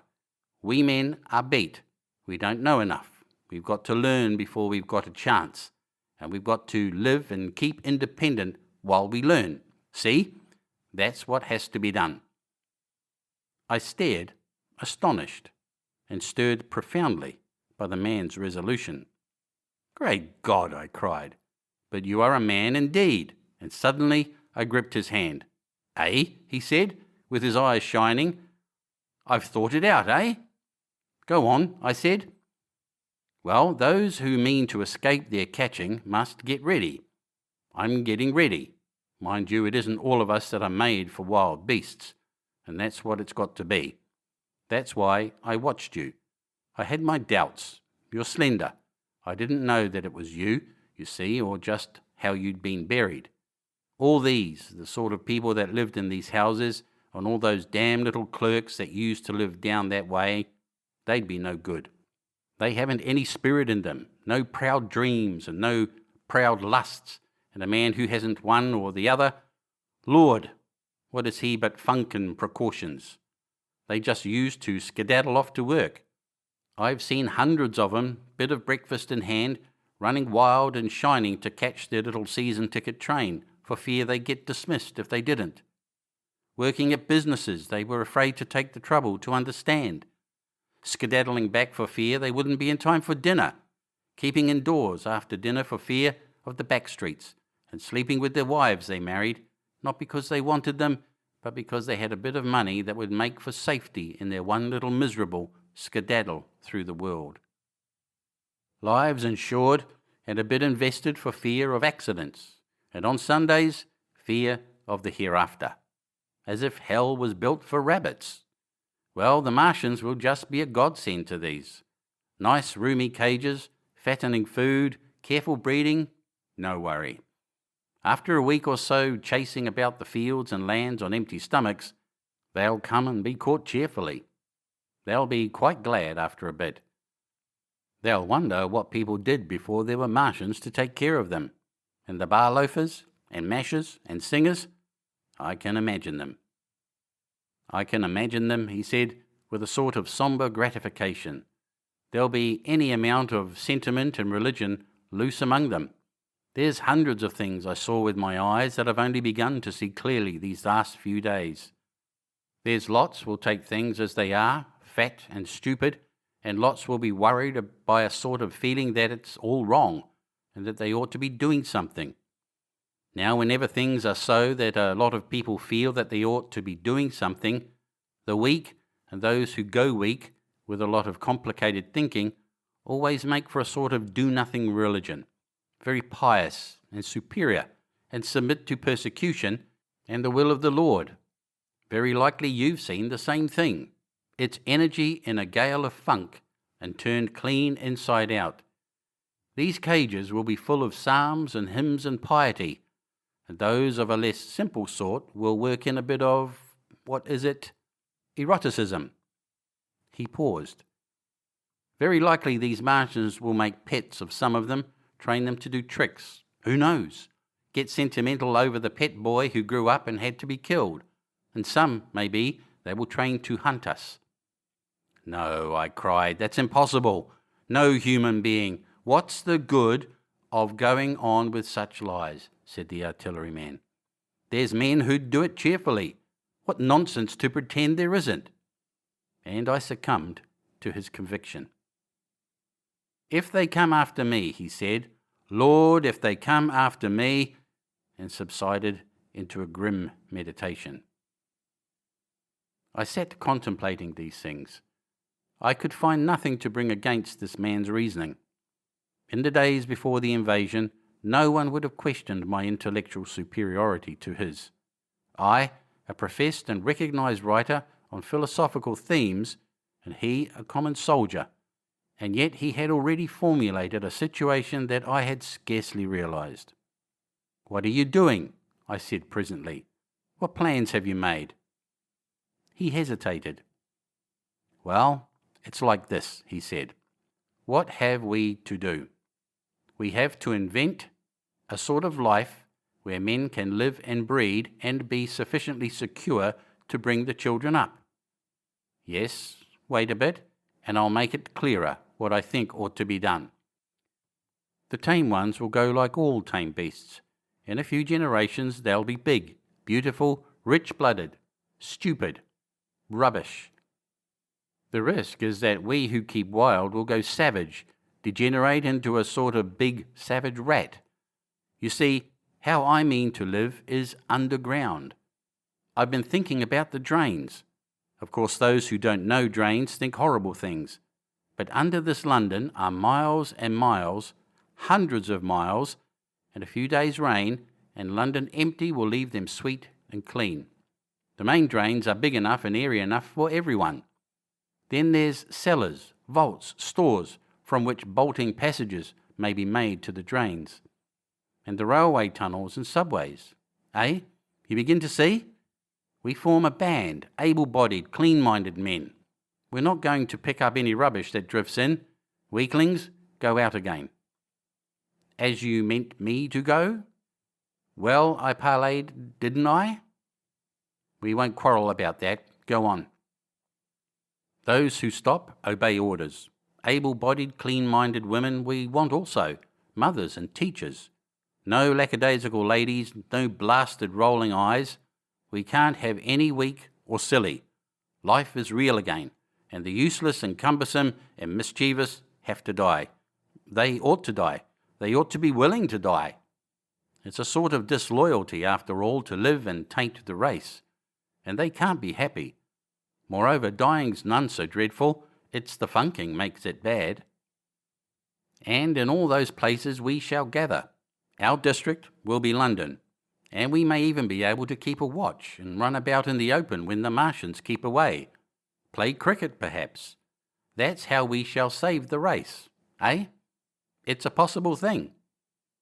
But saving the race is nothing in itself. As I say, that's only being rats. It's saving our knowledge and adding to it is the thing.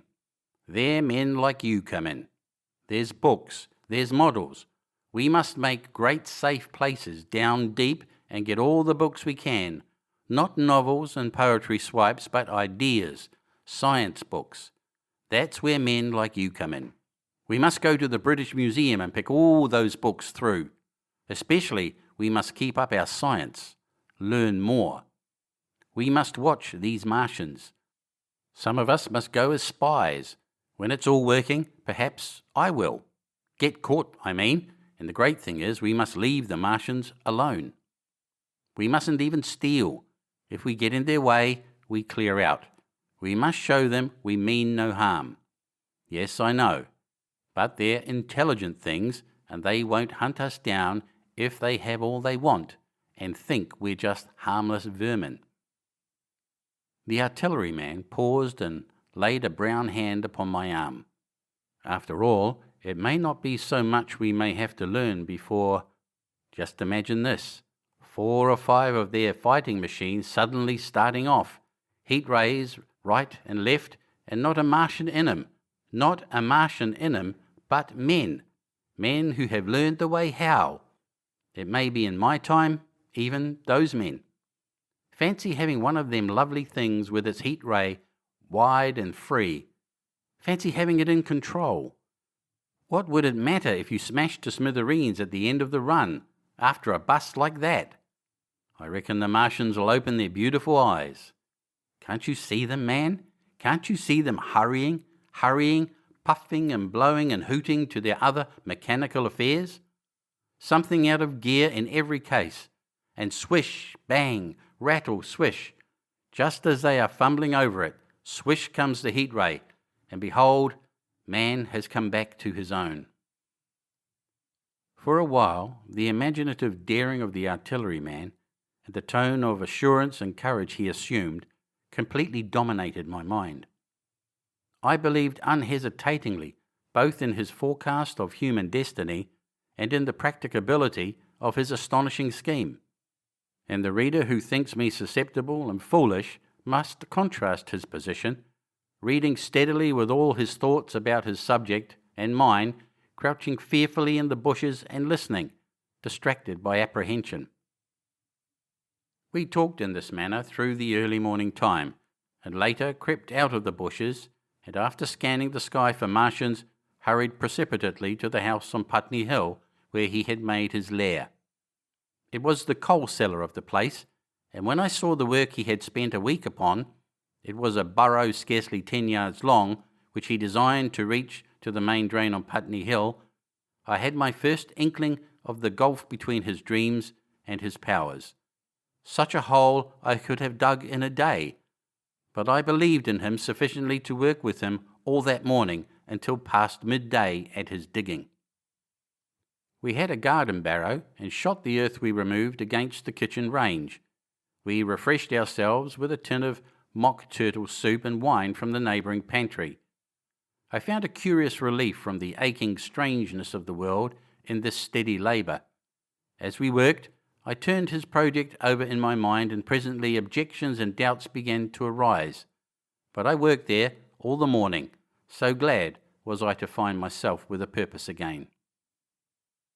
After working an hour, I began to speculate on the distance one had to go before the cloaca was reached, the chances we had of missing it altogether. My immediate trouble was why we should dig this long tunnel when it was possible to get into the drain at once down one of the manholes and work back to the house. It seemed to me, too, that the house was inconveniently chosen and required a needless length of tunnel. And just as I was beginning to face these things, the artilleryman stopped digging and looked at me. "We're working well," he said. He put down his spade. "Let us knock off a bit," he said. "I think it's time we reconnoitred from the roof of the house." I was for going on, and after a little hesitation he resumed his spade, and then suddenly I was struck by a thought. I stopped, and so did he, at once. "Why were you walking about the common," I said, "instead of being here?" "Taking the air," he said. "I was coming back. It's safer by night." "But the work?" "Oh, one can't always work," he said, and in a flash I saw the man plain. He hesitated, holding his spade.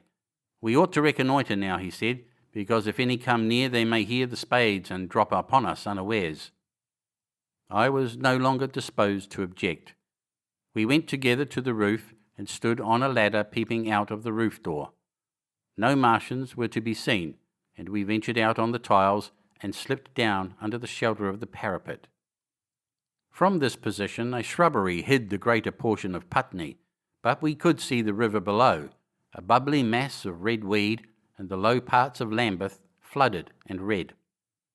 The red creeper swarmed up the trees about the old palace, and their branches stretched gaunt and dead and set with shrivelled leaves from amid its clusters. It was strange how entirely dependent both these things were upon flowing water for their propagation. About us, neither had gained a footing. Laburnums, pink maize, snowballs, and trees of arbor vitae rose out of laurels and hydrangeas, green and brilliant into the sunlight. Beyond Kensington, dense smoke was rising, and a blue haze hid the northward hills. The artilleryman began to tell me of the sort of people who still remained in London. One night last week, he said, some fools got the electric light in order, and there was all Regent Street and the circus ablaze, crowded with painted and ragged drunkards, men and women, dancing and shouting till dawn.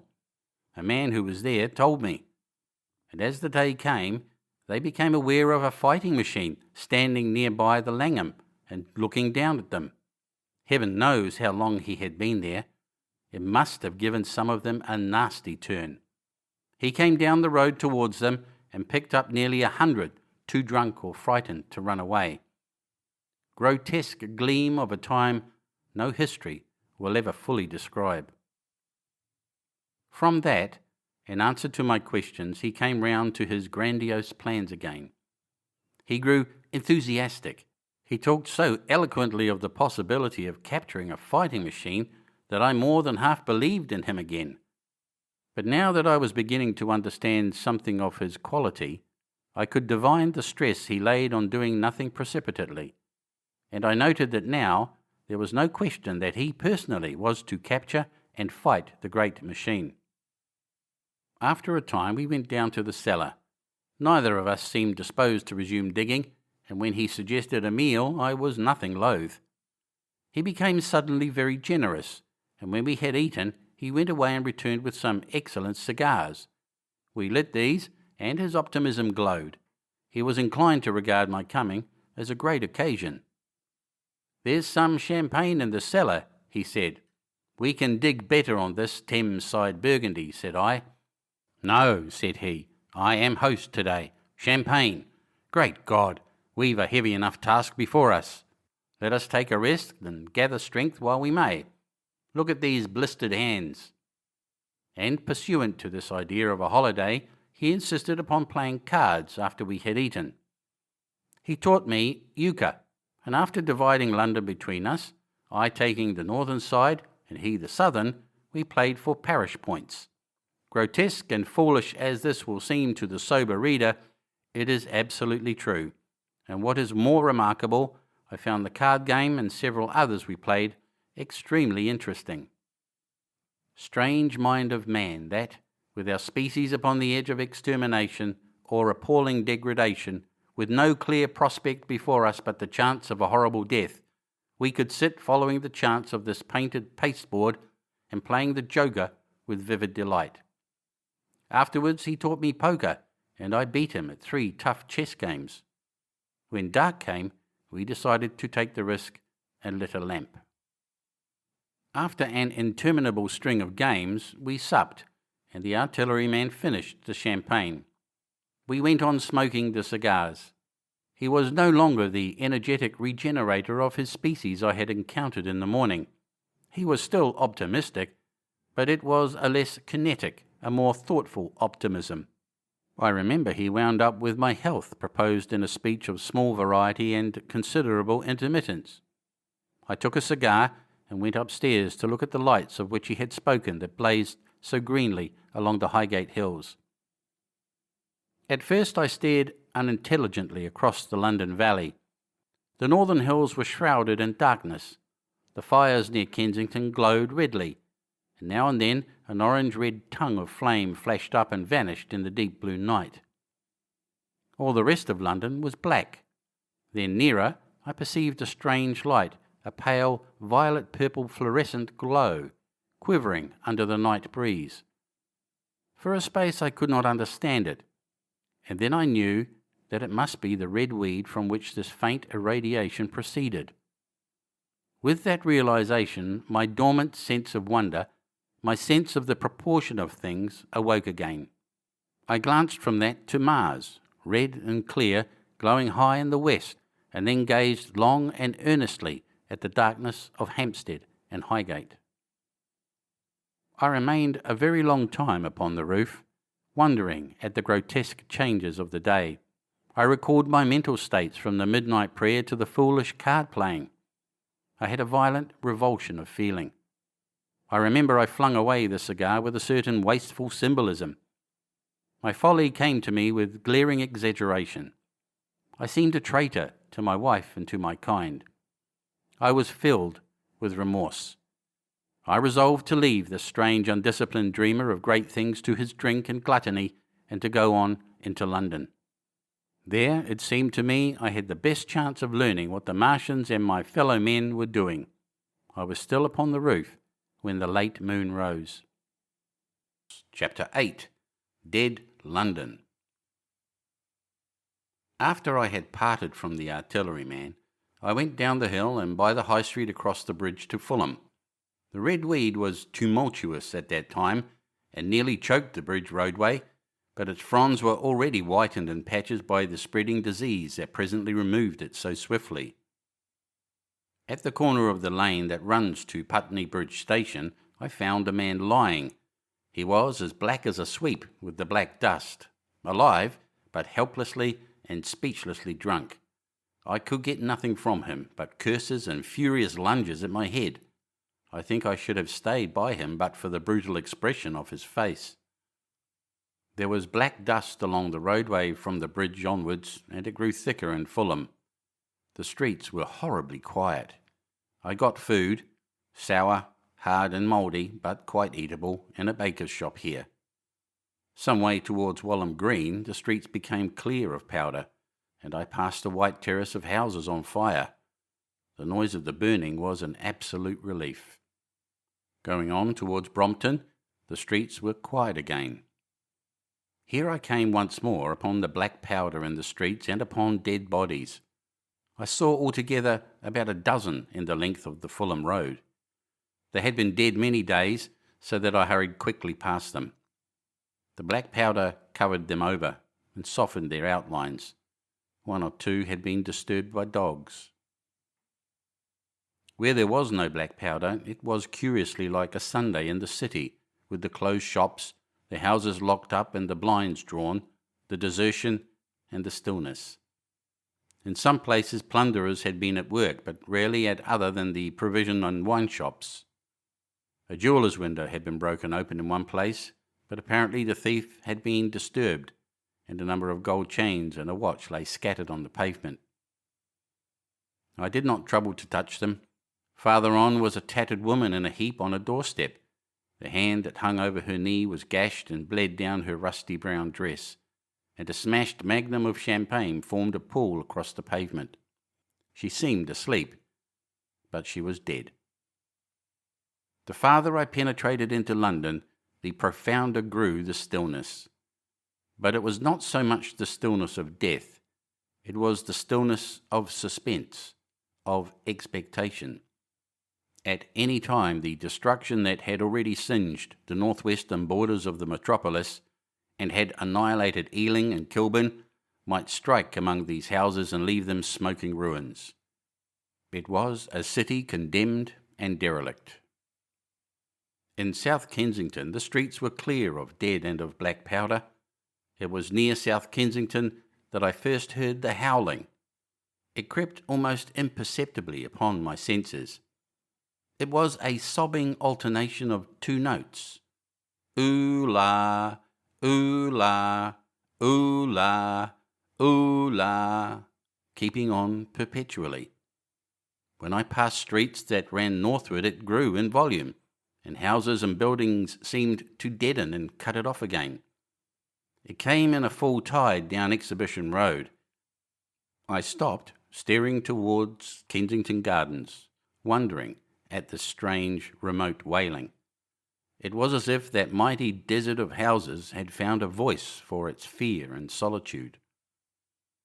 Ooh-la, ooh-la, ooh-la, ooh-la, wailed that superhuman note, great waves of sound sweeping down the broad sunlit roadway between the tall buildings on each side. I turned northwards, marvelling, towards the iron gates of Hyde Park.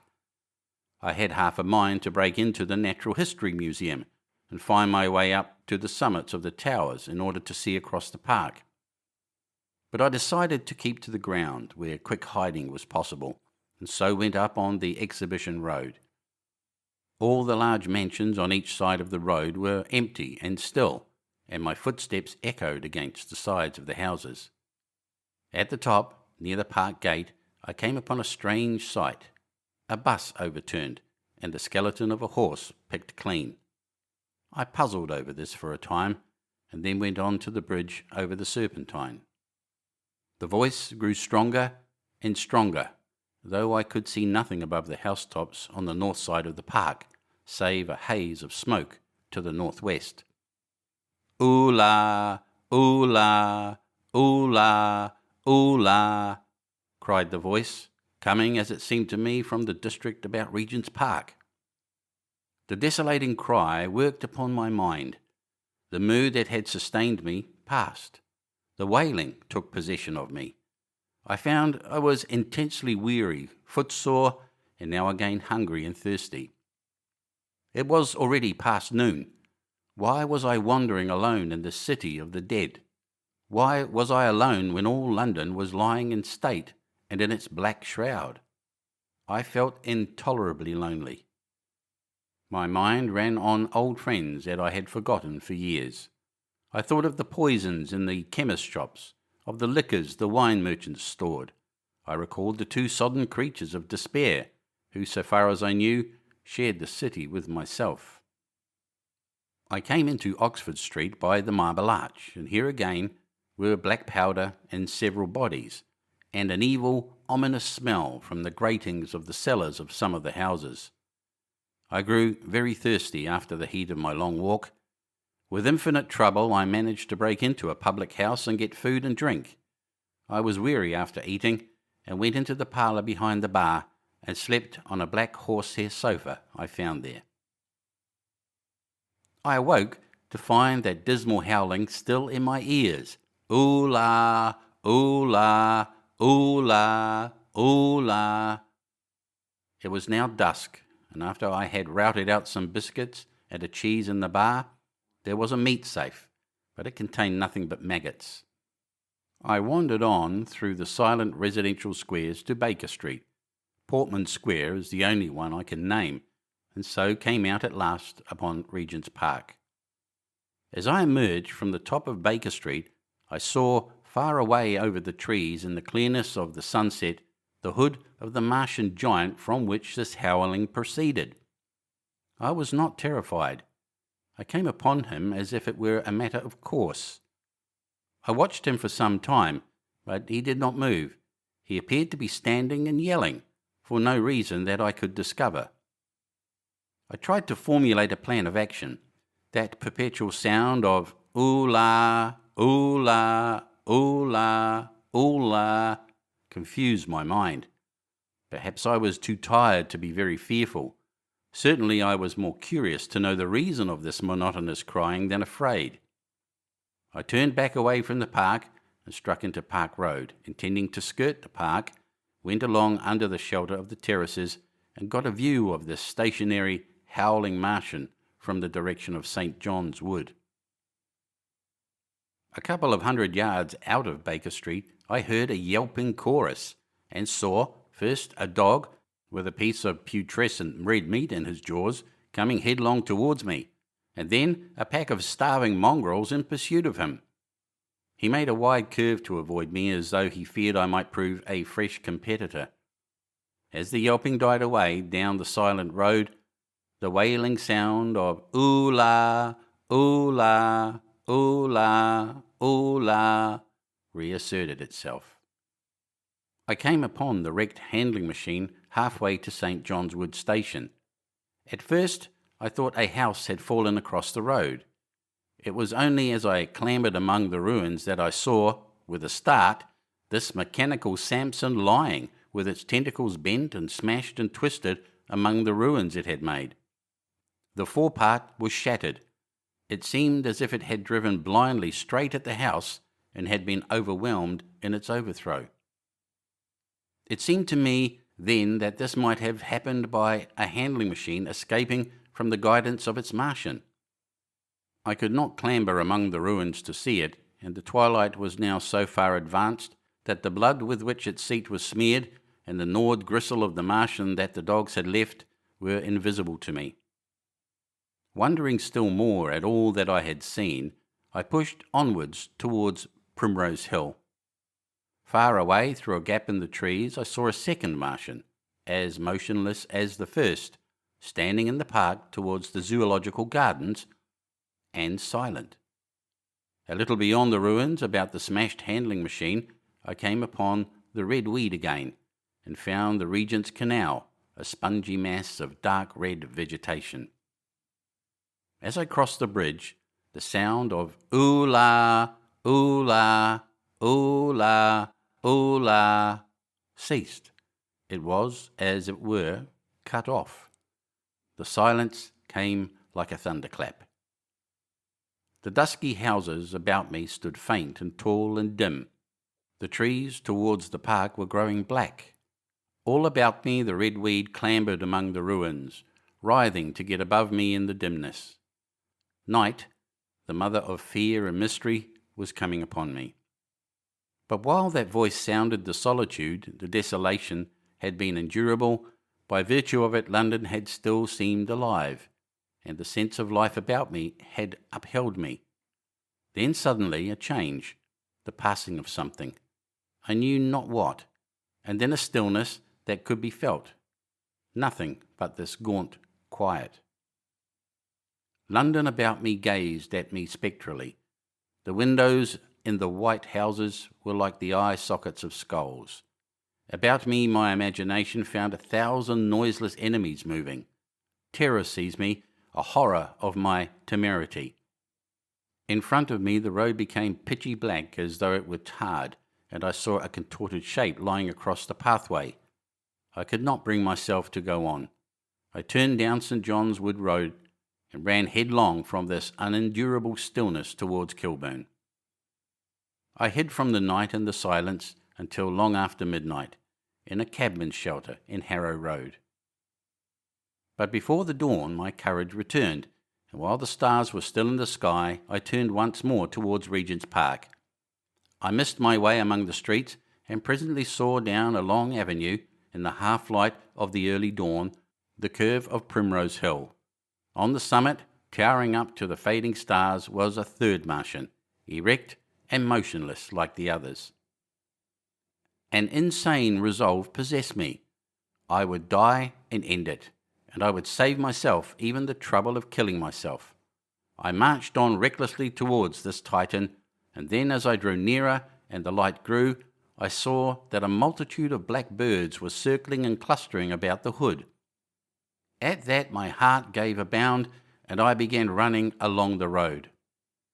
I hurried through the red weed that choked St. Edmund's Terrace. I waded breast high across a torrent of water that was rushing down from the waterworks towards the Albert Road, and emerged upon the grass before the rising of the sun. Great mounds had been heaped about the crest of the hill, making a huge redoubt of it. It was the final and largest place the Martians had made, and from behind these heaps there rose a thin smoke against the sky. Against the skyline an eager dog ran and disappeared. The thought that had flashed into my mind grew real, grew credible. I felt no fear, only a wild, trembling exultation as I ran up the hill towards the motionless monster. Out of the hood hung lank shreds of brown, at which the hungry birds pecked and tore. In another moment I had scrambled up the earthen rampart and stood upon its crest, and the interior of the redoubt was below me. A mighty space it was, with gigantic machines here and there within it, huge mounds of material and strange shelter places. And scattered about it, some in their overturned war machines, some in the now rigid handling machines, and a dozen of them stark and silent and laid in a row, were the Martians. Dead, slain by the putrefactive and disease bacteria against which their systems were unprepared. Slain as the red weed was being slain. Slain after all man's devices had failed by the humblest things that God, in his wisdom, had put upon this earth. For so it had come about, as indeed I and many men might have foreseen, had not terror and disaster blinded our minds. These germs of disease have taken toll of humanity since the beginning of things, taken toll of our pre-human ancestors since life began here. But by virtue of this natural selection of our kind, we have developed resisting power. To no germs do we succumb without a struggle, and to many, those that cause putrefaction in dead matter, for instance, our living frames are altogether immune. But there are no bacteria in Mars, and directly these invaders arrived, directly they drank and fed, our microscopic allies began to work their overthrow. Already when I watched them, they were irrevocably doomed, dying and rotting even as they went to and fro. It was inevitable. By the toll of 1 billion deaths, man has bought his birthright of the earth, and it is his against all comers. It would still be his, were the Martians 10 times as mighty as they are, for neither do men live nor die in vain. Here and there were scattered nearly 50 altogether in that great gulf they had made, overtaken by a death that must have seemed to them as incomprehensible as any death could be. To me also at that time this death was incomprehensible. All I knew was that these things that had been alive and so terrible to men were dead. For a moment, I believed that the destruction of Sennacherib had been repeated, that God had repented, that the angel of death had slain them in the night. I stood staring into the pit, and my heart lightened gloriously, even as the rising sun struck the world to fire about me with its rays. The pit was still in darkness. The mighty engines, so great and wonderful in their power and complexity, so unearthly in their tortuous forms, rose weird and vague and strange out of the shadows towards the light. A multitude of dogs, I could hear, fought over the bodies that lay darkly in the depth of the pit far below me. Across the pit, on its farther lip, flat and vast and strange, lay the great flying machine, with which they had been experimenting upon our denser atmosphere when decay and death arrested them. Death had come not a day too soon. At the sound of a cawing overhead, I looked up at the huge fighting machine that would fight no more forever, at the tattered red shreds of flesh that dripped down upon the overturned seats on the summit of Primrose Hill. I turned and looked down the slope of the hill to where, enhaloed now in birds, stood those other 2 Martians that I had seen overnight, just as death had overtaken them. The one had died even as it had been crying to its companions. Perhaps it was the last to die, and its voice had gone on perpetually until the force of its machinery was exhausted. They glittered now, harmless tripod towers of shining metal in the brightness of the rising sun. All about the pit, and saved as by a miracle from everlasting destruction, stretched the great mother of cities. Those who have only seen London veiled in her sombre robes of smoke can scarcely imagine the naked clearness and beauty of the silent wilderness of houses. Eastward, over the blackened ruins of the Albert Terrace and the splintered spire of the church, the sun blazed dazzling in a clear sky, and here and there some facet in the great wilderness of roofs caught the light and glared with a white intensity. Northward were Kilburn and Hampstead, blue and crowded with houses. Westward the great city was dimmed, and southward, beyond the Martians, the green waves of Regent Park, the Langham Hotel, the dome of the Albert Hall, the Imperial Institute, and the giant mansions of the Brompton Road came out clear and little in the sunrise, the jagged ruins of Westminster rising hazily beyond. Far away and blue were the Surrey Hills, and the towers of the Crystal Palace glittered like 2 silver rods. The dome of St. Paul's was dark against the sunrise, and injured, I saw for the first time, by a huge gaping cavity on its western side. And as I looked at this wide expanse of houses and factories and churches, silent and abandoned, as I thought of the multitudinous hopes and efforts, the innumerable hosts of lives that had gone to build this human reef, and of the swift and ruthless destruction that had hung over it all, when I realized that the shadow had been rolled back and that men might still live in the streets and this dear, vast, dead city of mine be once more alive and powerful, I felt a wave of emotion that was near akin to tears. The torment was over. Even that day the healing would begin. The survivors of the people scattered over the country, leaderless, lawless, foodless, like sheep without a shepherd, the thousands who had fled by sea would begin to return.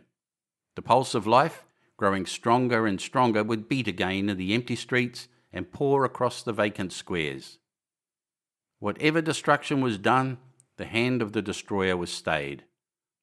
All the gaunt wrecks, the blackened skeletons of houses that stared so dismally at the sunlit grass of the hill, would presently be echoing with the hammers of the restorers and ringing with the tapping of their trowels.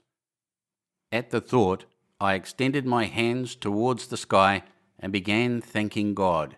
In a year, thought I, in a year, with overwhelming force, came the thought of myself, of my wife, and the old life of hope and tender helpfulness that had ceased forever. Chapter 9. Wreckage.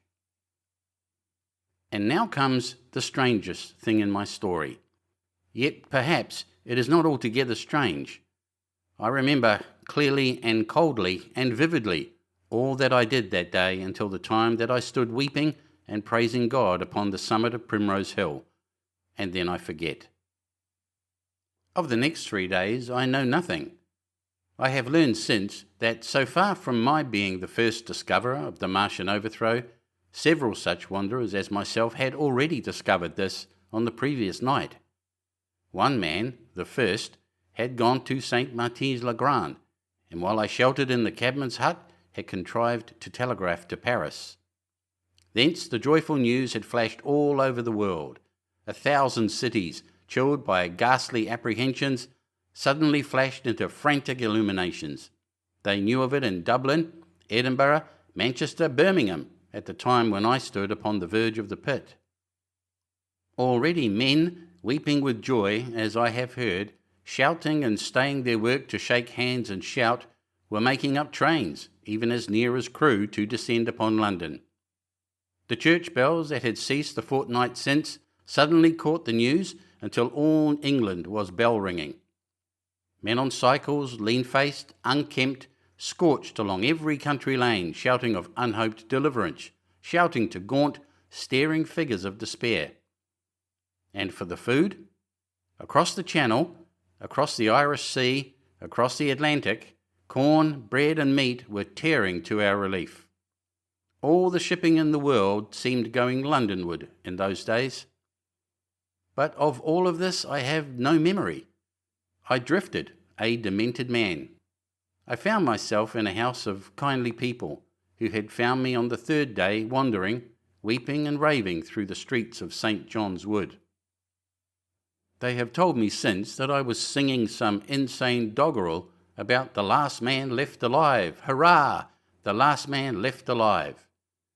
Troubled as they were with their own affairs, these people, whose name, much as I would like to express my gratitude to them, I may not even give here, nevertheless cumbered themselves with me, sheltered me, and protected me from myself. Apparently they had learned something of my story from me during the days of my lapse. Very gently, when my mind was assured again, did they break to me what they had learned of the fate of Leatherhead. 2 days after I was imprisoned, it had been destroyed, with every soul in it, by a Martian. He had swept it out of existence, as it seemed, without any provocation, as a boy might crush an ant-hill in the mere wantonness of power. I was a lonely man, and they were very kind to me. I was a lonely man and a sad one, and they bore with me. I remained with them 4 days after my recovery. All that time I felt a growing craving to look once more on whatever remained of the little life that seemed so happy and bright in my past. It was a mere hopeless desire to feast upon my misery. They dissuaded me. They did all they could to divert me from this morbidity. But at last I could resist the impulse no longer, and promising faithfully to return to them, and parting, as I will confess, from these 4-day friends with tears, I went out again into the streets that had lately been so dark and strange and empty. Already they were busy with returning people. In places even there were shops open, and I saw a drinking fountain, running water. I remember how mockingly bright the day seemed as I went back on my melancholy pilgrimage to the little house at Woking, how busy the streets, and vivid the moving life about me. So many people were abroad everywhere, busied in 1,000 activities, that it seemed incredible that any great proportion of the population could have been slain.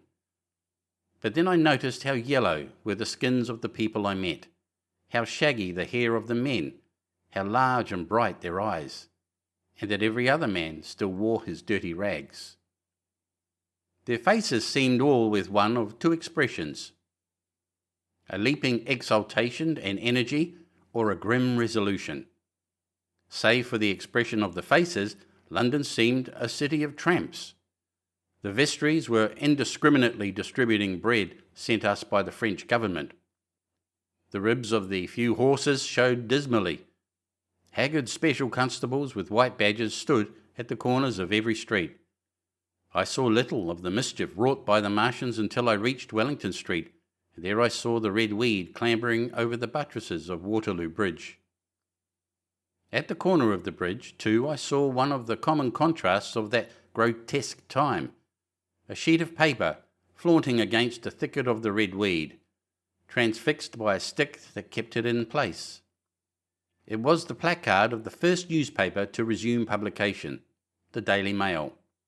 I bought a copy for a blackened shilling I found in my pocket.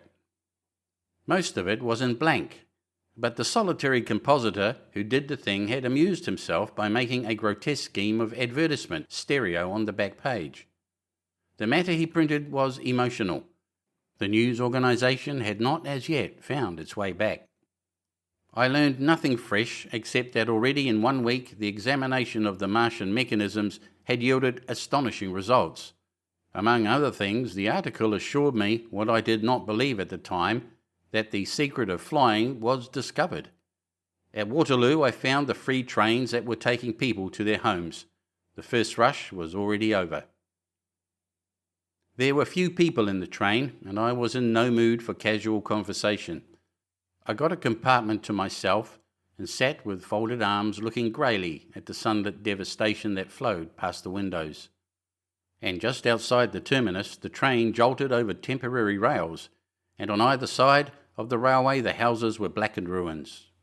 To Clapham Junction the face of London was grimy with powder of the black smoke, in spite of 2 days of thunderstorms and rain, and at Clapham Junction the line had been wrecked again.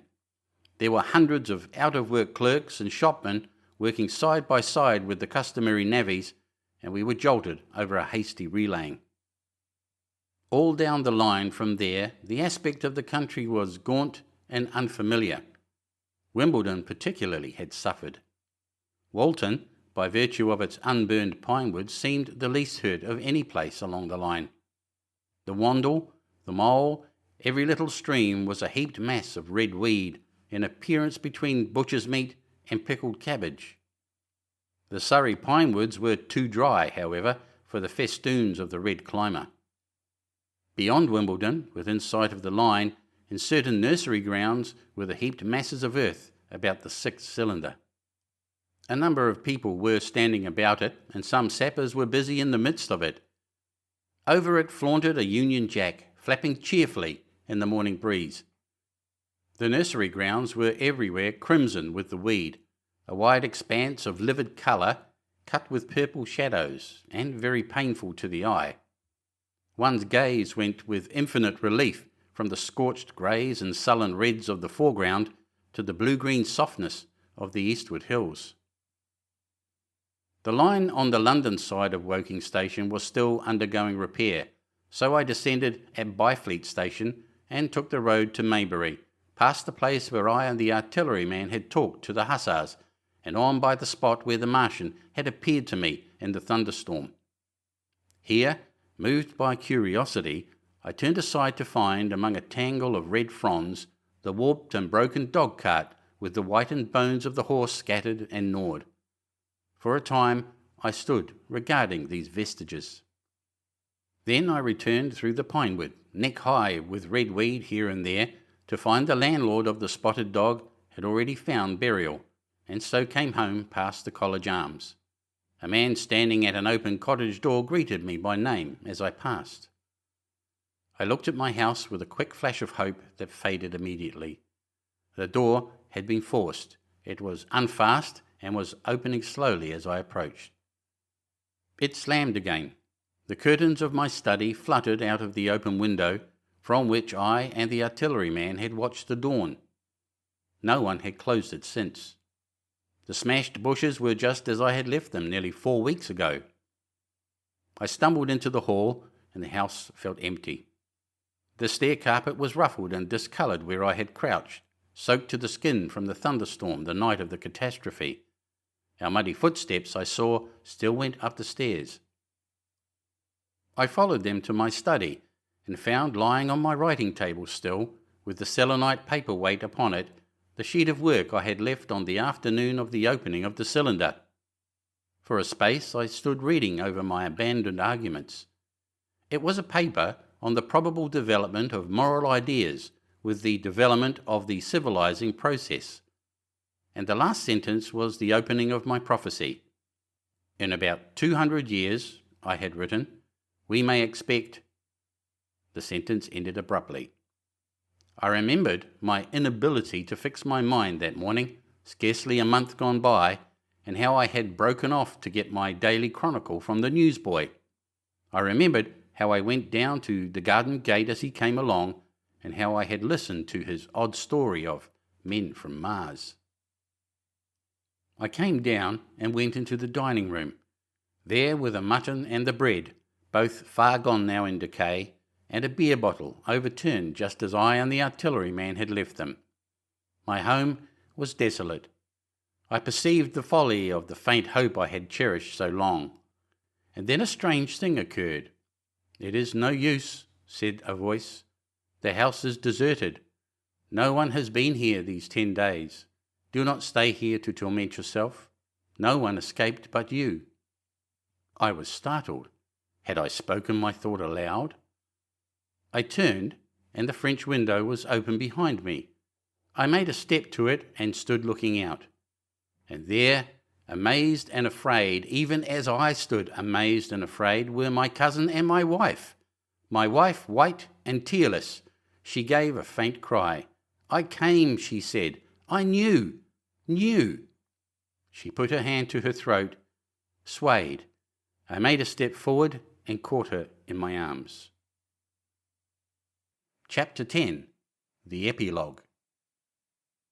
I cannot but regret, now that I am concluding my story, how little I am able to contribute to the discussion of the many debatable questions which are still unsettled. In one respect I shall certainly provoke criticism. My particular province is speculative philosophy. My knowledge of comparative physiology is confined to a book or two, but it seems to me that Carver's suggestions as to the reason of the rapid death of the Martians is so probable as to be regarded almost as a proven conclusion. I have assumed that in the body of my narrative. At any rate, in all the bodies of the Martians that were examined after the war, no bacteria except those already known as terrestrial species were found. That they did not bury any of their dead, and the reckless slaughter they perpetrated, point also to an entire ignorance of the putrefactive process. But probable as this seems, it is by no means a proven conclusion. Neither is the composition of the black smoke known, which the Martian used with such deadly effect, and the generator of the heat ray remains a puzzle. The terrible disasters at the Ealing and South Kensington laboratories have disinclined analysts for further investigations upon the latter. Spectrum analysis of the black powder points unmistakably to the presence of an unknown element with a brilliant group of 3 lines in the green, and it is possible that it combines with argon to form a compound which acts at once with deadly effect upon some constituent in the blood. But such unproven speculations will scarcely be of interest to the general reader to whom this story is addressed. None of the brown scum that drifted down the Thames after the destruction of Shepparton was examined at the time, and now none is forthcoming. The results of an anatomical examination of the Martians, so far as the prowling dogs had left such an examination possible, I have already given. But everyone is familiar with the magnificent and almost complete specimen in spirits at the Natural History Museum, and the countless drawings that have been made from it, and beyond that, the interest of their physiology and structure is purely scientific. A question of graver and universal interest is the possibility of another attack from the Martians. I do not think that nearly enough attention is being given to this aspect of the matter. At present, the planet Mars is in conjunction, but with every return to opposition, I, for one, anticipate a renewal of their adventure. In any case, we should be prepared. It seems to me that it should be possible to define the position of the gun from which the shots are discharged, to keep a sustained watch upon this part of the planet, and to anticipate the arrival of the next attack. In that case, the cylinder might be destroyed with dynamite or artillery before it was sufficiently cool for the Martians to emerge, or they might be butchered by means of guns so soon as the screw opened. It seems to me that they have lost a vast advantage in the failure of their first surprise. Possibly they see it in the same light. Lessing has advanced excellent reasons for supposing that the Martians have actually succeeded in effecting a landing on the planet Venus. 7 months ago now, Venus and Mars were in alignment with the Sun. That is to say, Mars was in opposition from the point of view of an observer on Venus. Subsequently, a peculiar luminous and sinuous marking appeared on the unillumined half of the inner planet, and almost simultaneously a faint dark mark of a similar sinuous character was detected upon a photograph of the Martian disk. One needs to see the drawings of these appearances in order to appreciate fully their remarkable resemblance in character. At any rate, whether we expect another invasion or not, our views of the human future must be greatly modified by these events. We have learned now that we cannot regard this planet as being fenced in and a secure abiding place for man. We can never anticipate the unseen good or evil that may come upon us suddenly out of space. It may be that in the larger design of the universe, this invasion from Mars is not without its ultimate benefit for men. It has robbed us of that serene confidence in the future which is the most fruitful source of decadence. The gifts to human science it has brought are enormous, and it has done much to promote the conception of the common weal of mankind. It may be that across the immensity of space, the Martians have watched the fate of these pioneers of theirs and learned their lesson, and that on the planet Venus they have found a securer settlement. Be that as it may, for many years yet there will certainly be no relaxation of the eager scrutiny of the Martian disk, and those fiery darts of the sky, the shooting stars, will bring with them as they fall an unavoidable apprehension to all the sons of men. The broadening of men's views that has resulted can scarcely be exaggerated. Before the cylinder fell, there was a general persuasion that through all the deep of space no life existed beyond the petty surface of our minute sphere. Now we see further. If the Martians can reach Venus, there is no reason to suppose that the thing is impossible for men, and when the slow cooling of the sun makes this earth uninhabitable, as at last it must do, it may be that the thread of life that has begun here will have streamed out and caught our sister planet within its toils. Dim and wonderful is the vision I have conjured up in my mind of life spreading slowly from this little seedbed of the solar system throughout the inanimate vastness of sidereal space. But that is a remote dream. It may be, on the other hand, that the destruction of the Martians is only a reprieve. To them, and not to us, perhaps, is the future ordained. I must confess the stress and danger of the time have left an abiding sense of doubt and insecurity in my mind. I sit in my study writing by lamplight, and suddenly I see again the healing valley below set with writhing flames, and feel the house behind and about me empty and desolate. I go out into the Byfleet Road and vehicles pass me, a butcher boy in a cart, a cab full of visitors, a workman on a bicycle, children going to school, and suddenly they become vague and unreal, and I hurry again with the artilleryman through the hot, brooding silence. Of a night I see the black powder darkening the silent streets and the contorted bodies shrouded in that layer. They rise upon me, tattered and dog-bitten. They gibber and grow fiercer, paler, uglier, mad distortions of humanity at last, and I wake, cold and wretched, in the darkness of the night. I go to London and see the busy multitudes in Fleet Street and the Strand, and it comes across my mind that they are but the ghosts of the past, haunting the streets that I have seen silent and wretched, going to and fro, phantasms in a dead city, the mockery of life in a galvanized body.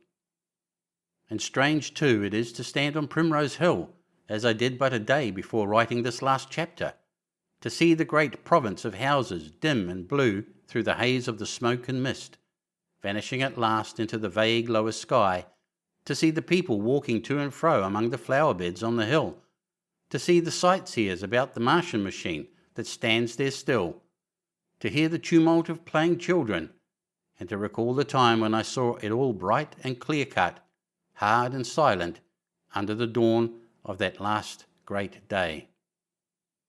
And strangest of all is it to hold my wife's hand again, and to think that I have counted her, and that she has counted me, among the dead.